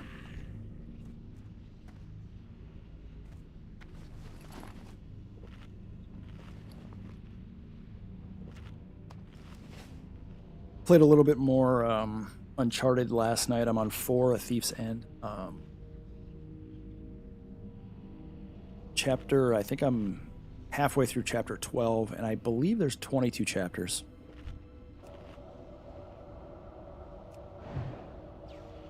I've talked about it before, but I would really like to stream like PlayStation 5 games now that I've been able to get that up and running through remote play on my PC. Like every now and then when I'm in this room and I just feel like I have my PS5 one of my PS5 controllers hooked up to my PC. I'll just boot up remote play, and instead of going upstairs to play PS5, I'll play PS5 via remote play on my PC, and it's awesome.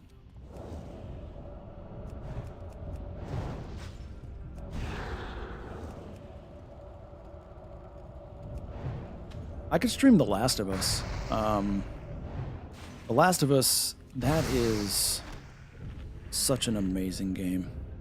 Such an amazing game.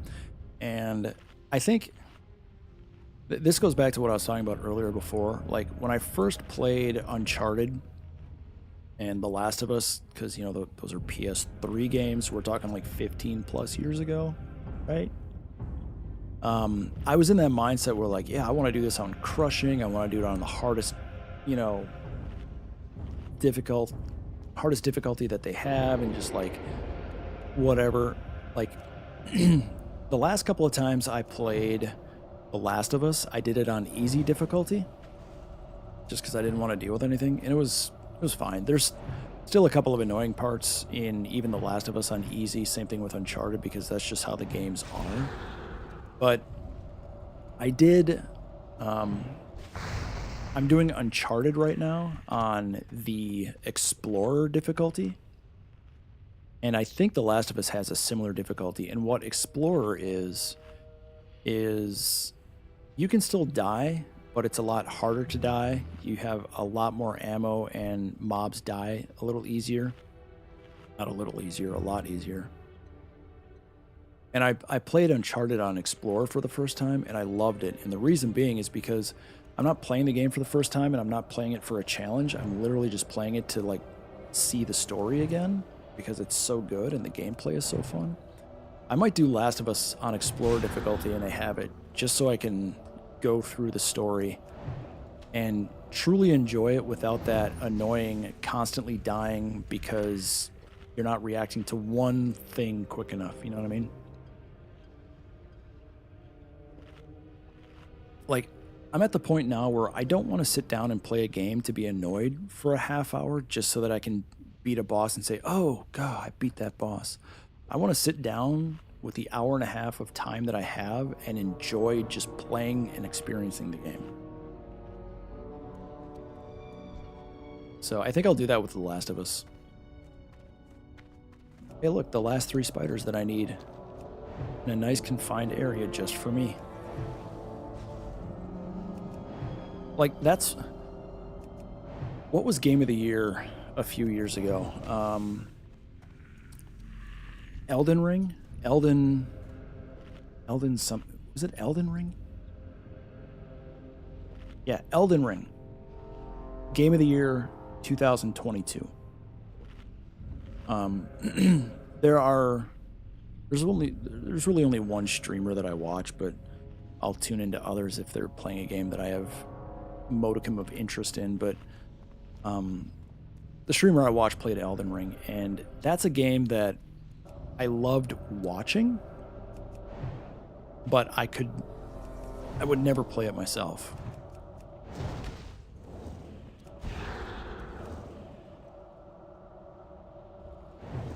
I mean, it's just one of those crushing soul games where you get beat to piss repeatedly. And like boss fights are just crazy hard. And yeah, could I beat the game? Like if I sat down and had enough attempts and all that stuff? Yeah, of course I could. I just don't want to. There's a difference. Oh, you're not dead. I thought you were dead. Okay, so this quest is done. Now I literally look at that quest log. That's juicy. I need 12 taskmasters. Oh my god. And what the flux? That's down in that cave.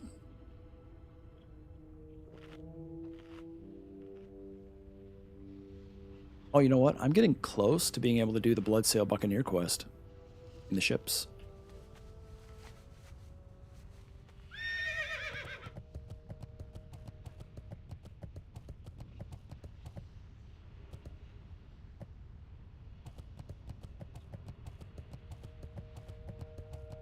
No taskmaster. Is that a taskmaster?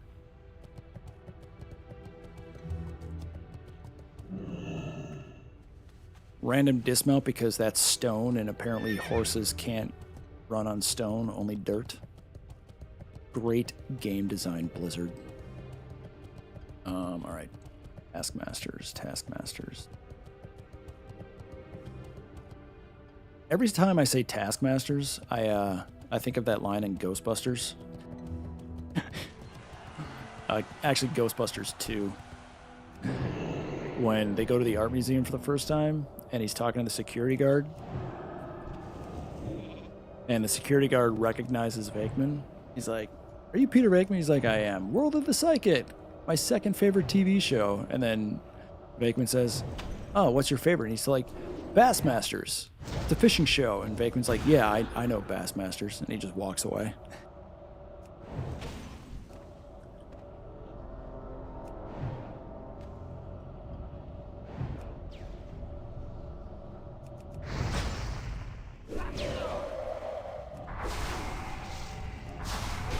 Dude, how much health do you have?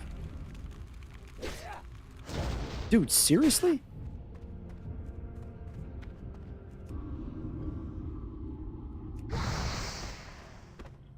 Wasting evocation for 1 tick of mana because that guy just refuses to die. Oof.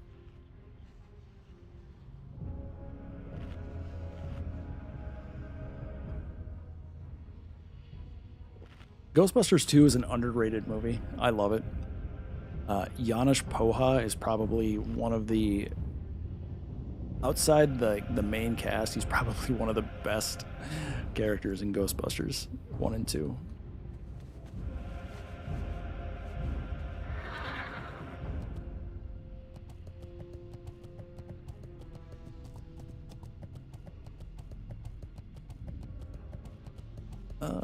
Taskmaster, yay.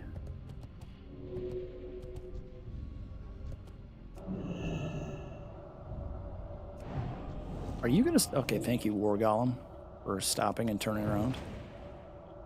Oh, hey, look, I'm not using Ice Barrier again.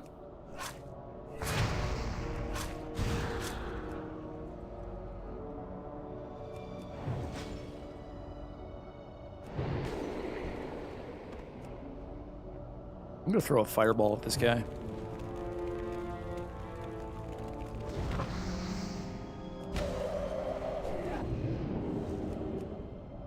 Best way to get out of net. Ooh, War Golem. Oh, shoot, I got him.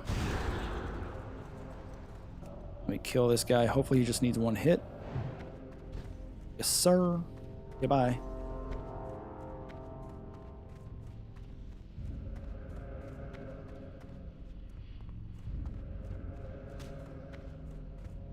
Dude, come on. What is this garbage? Okay, thank you.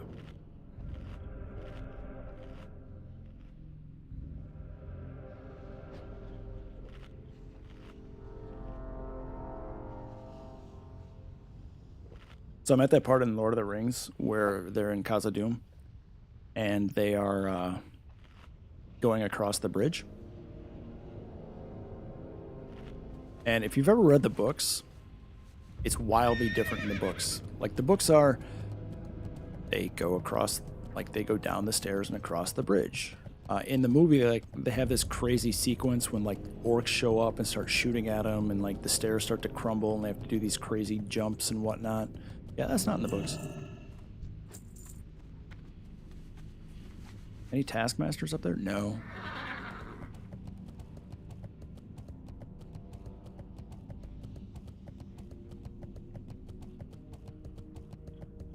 You shall not pass. I mean, to Gandalf's credit, the Balrog did not pass.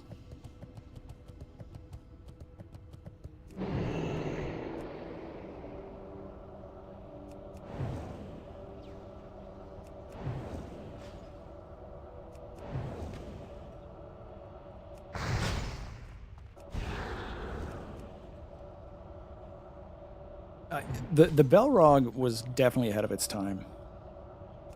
With like the charcoal, the steam, and the fire effects, just absolutely incredible.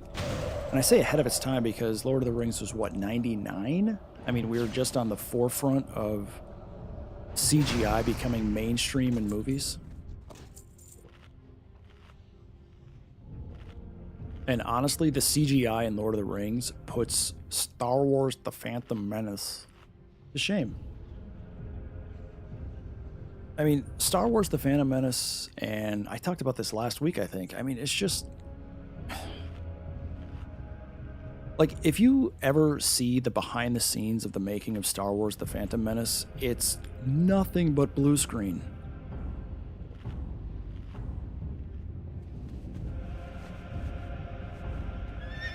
Oh, these aren't even guys that I needed to kill. That was dumb. Well, there's a Taskmaster. I do need to kill him.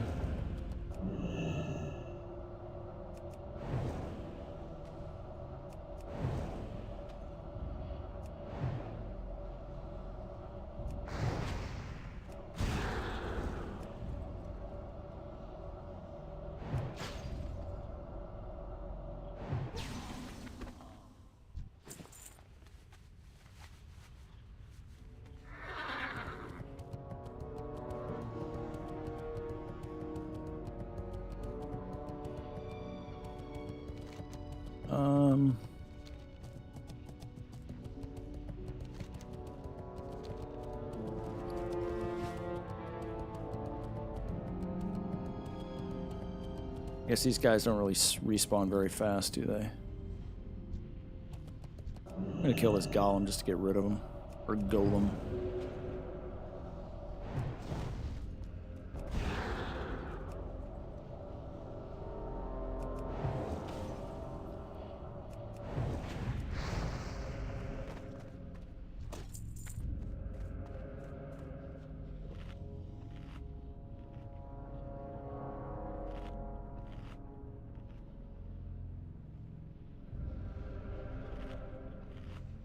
I'm out of buffs. I get, wow.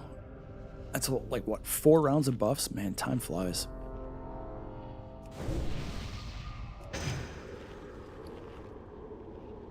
Oh, I didn't see that this dropped. 2.24 gold.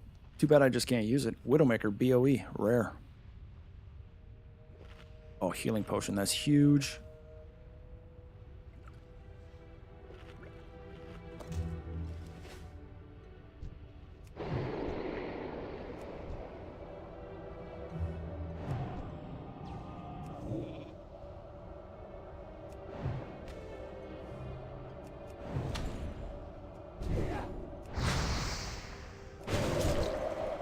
Really, dude? Come on. How much health do you really have left? Thank you. That's... I thought I saw the death animation again. That's crazy.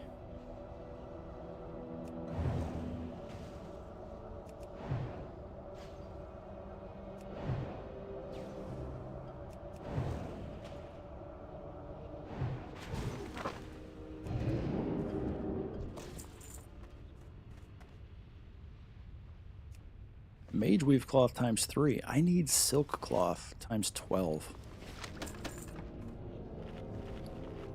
Plans. Turtle scale gloves. Alright. Don't need them. Alright. Hey, a taskmaster. Yay. I need 9 more.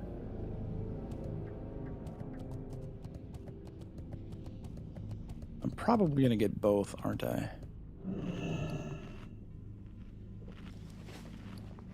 Let's condense these.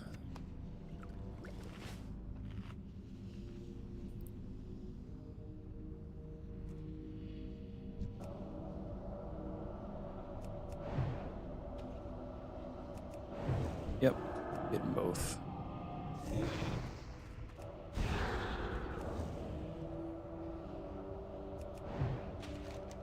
There's no taskmasters to the east, unfortunately.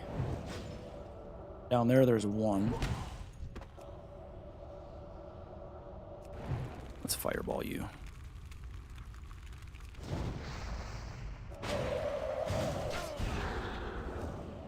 I love wasting Frost Nova.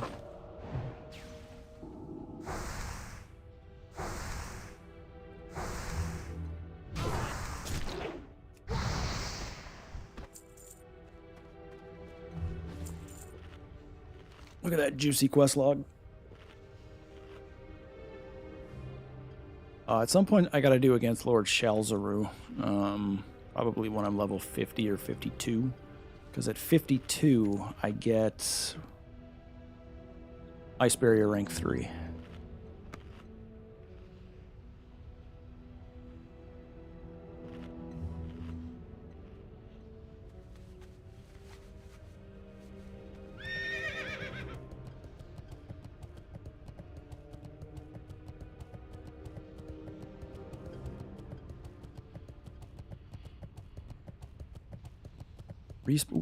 Nice respawn.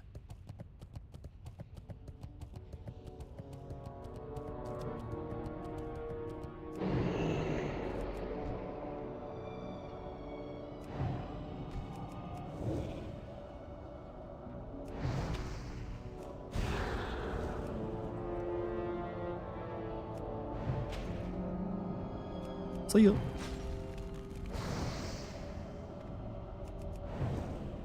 Alright, 7 more of those guys. And then my quest log will be complete.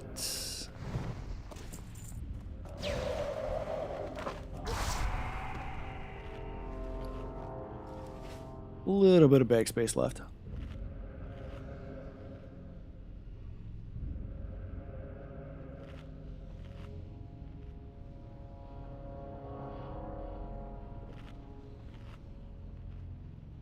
What's crazy about being this level, like high 40s into the 50s, I have 246 quests complete, and that's only good for 4 bubbles of experience. Well, that was not what I wanted to do. That's what I wanted to do. So, like I said, this zone should get me close-ish to 49.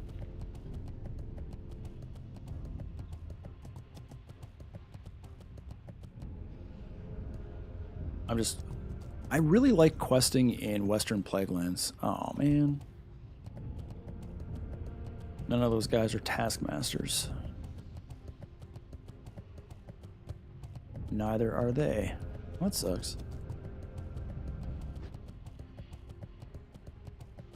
There's nope. And shoot.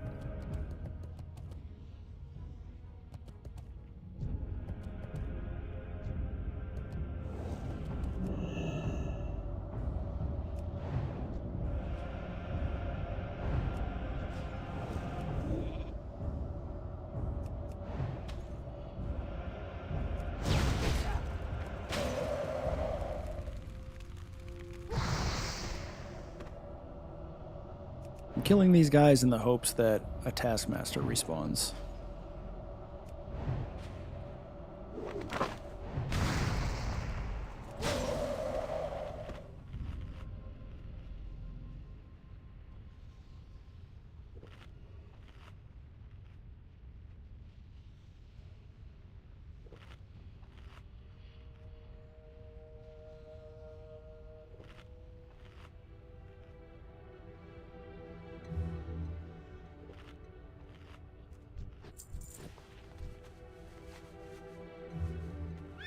Oh, what I have been meaning to do is test out Blizzard. So let me go to the mobs over at that tent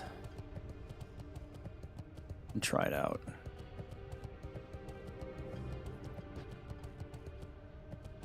Let me see. Are there any taskmasters down there?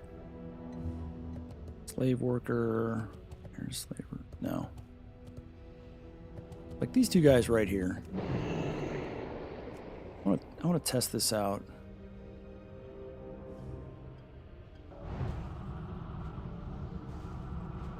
That's good.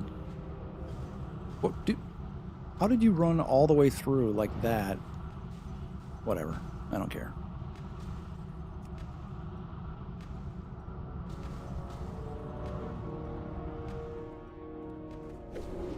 Yeah, I definitely need the upgraded Blizzard for that to work on an AoE farming basis, but I'm doing this because I have a health potion, which I'm going to need to use very quickly.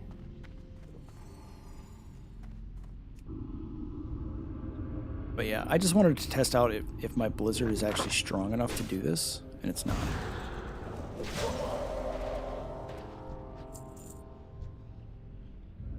Another slaver spawned instead of a taskmaster.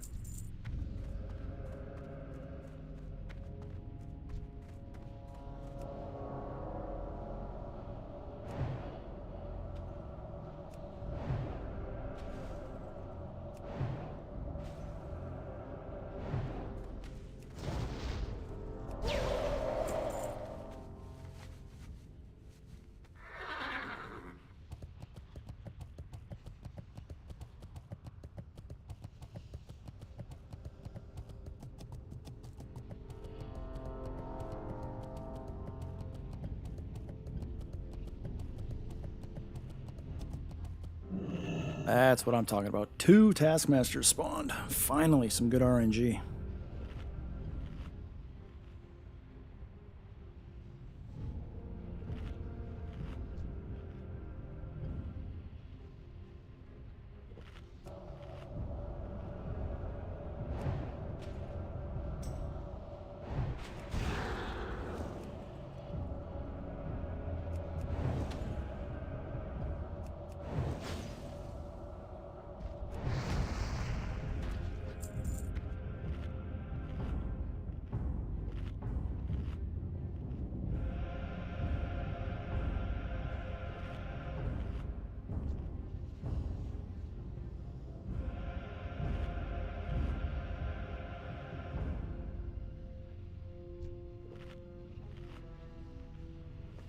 I need more oil.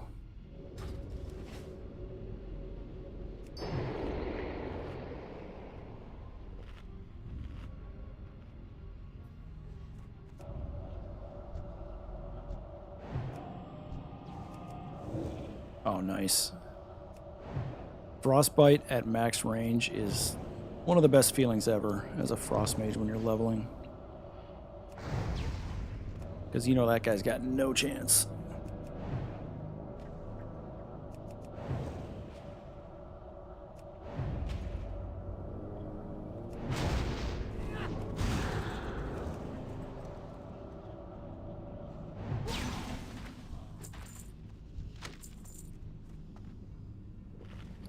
Oh, that's so good.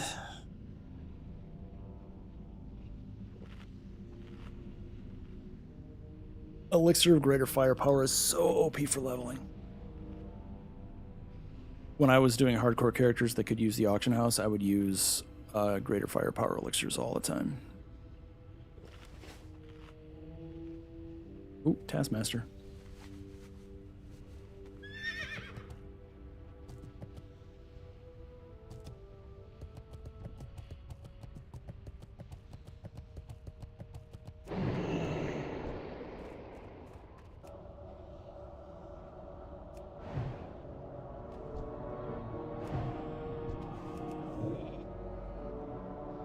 Get wrecked. Nice.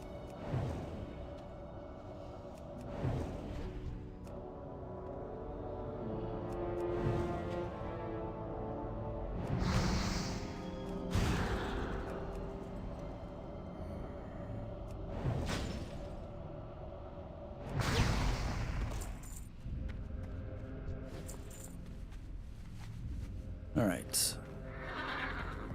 Well, the nice thing is that I got a lot of mage weave cloth, which means I'm going to get close to having enough stuff to make all my dream weave or whatever it's called. The problem is I need silk cloth. Ooh, Taskmaster. This puts me at 12. The problem is I don't have enough silk cloth to get into the mage weave portion of tailoring yet. Oh, another Taskmaster. Nice. Good RNGesus.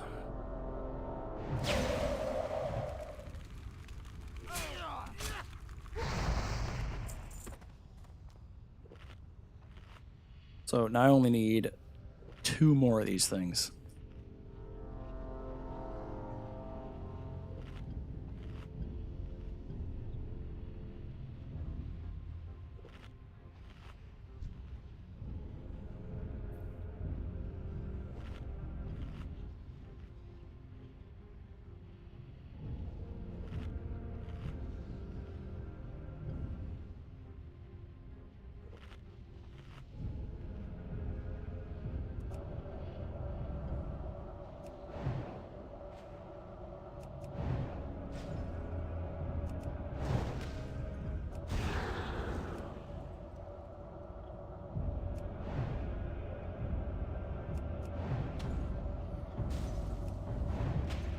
I love this music so much.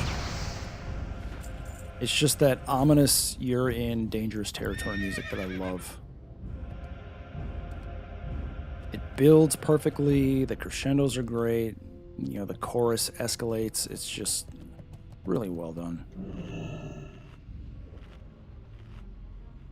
Right, hopefully when those mobs over there respawn, I get 2 Taskmasters.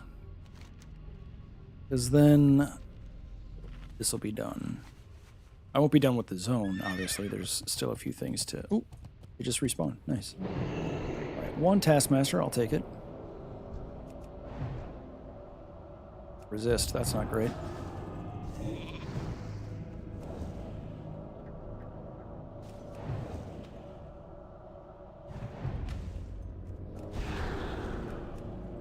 This is the music that starts out the opening cinematic of Classic.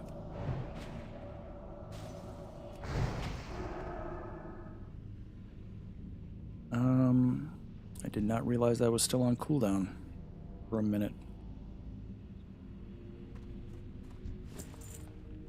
I'm gonna evade him out.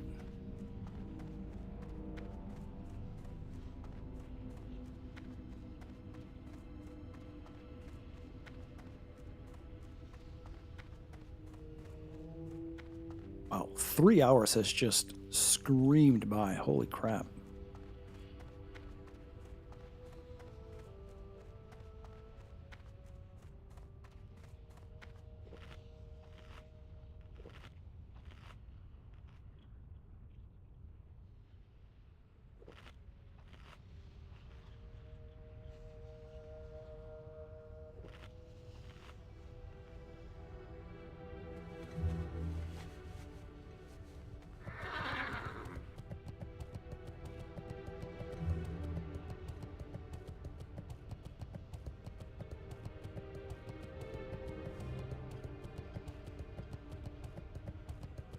Are you a Taskmaster? Yep. And that's why I killed those 3.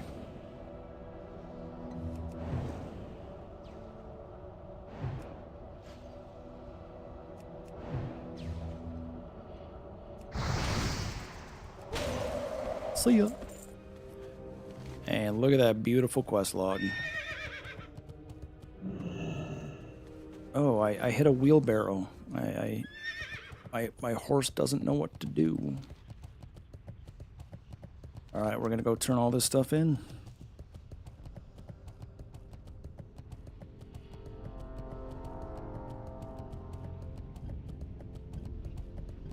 I supply only the finest goods.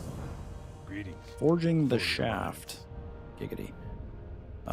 Thorium-plated daggers. That is for another time, because I'm sick of farming those guys. I just want to turn all this stuff in, and... Man, I'm going to get halfway through 48 just on this. Well, I might hit 49 tomorrow morning when we play again.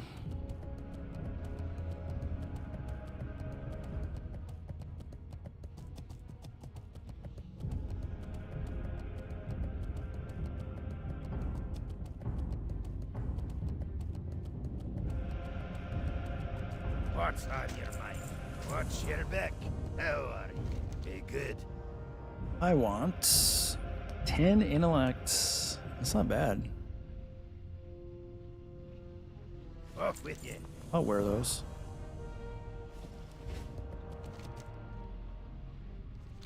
Where does that get turned in? Oh, the Hall of Explorers, Ironforge. That's perfect. Here there. Hey, buy all this stuff that I don't need.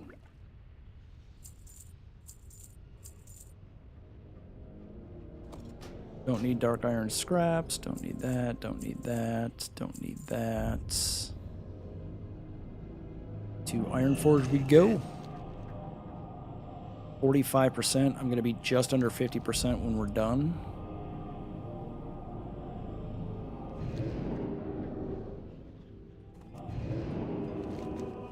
Right here. And then turning this in, that'll be it for the day. Good 3 hours of talking about, what? Cheese?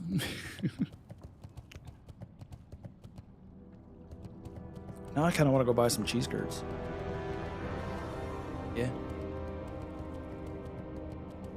Anyway, last night was fun. Karazhan was a resounding success. Tomorrow night, I think I might stream it, but we're doing Gruul and Mags, so I might be a double stream tomorrow. 1 in the morning, 1 in the evening for Raid. But this is going to do it for today. Where are you? There you are. Gotta turn this in. How are ya? He's going to give me the Dwarven Justice quest. I gotta find the archaeology units. But hey, 50% into 48, haven't died. And then tomorrow morning we're gonna hopefully get to level 50, and then tomorrow night Gruul and Mags. So I hope to see you then. See ya.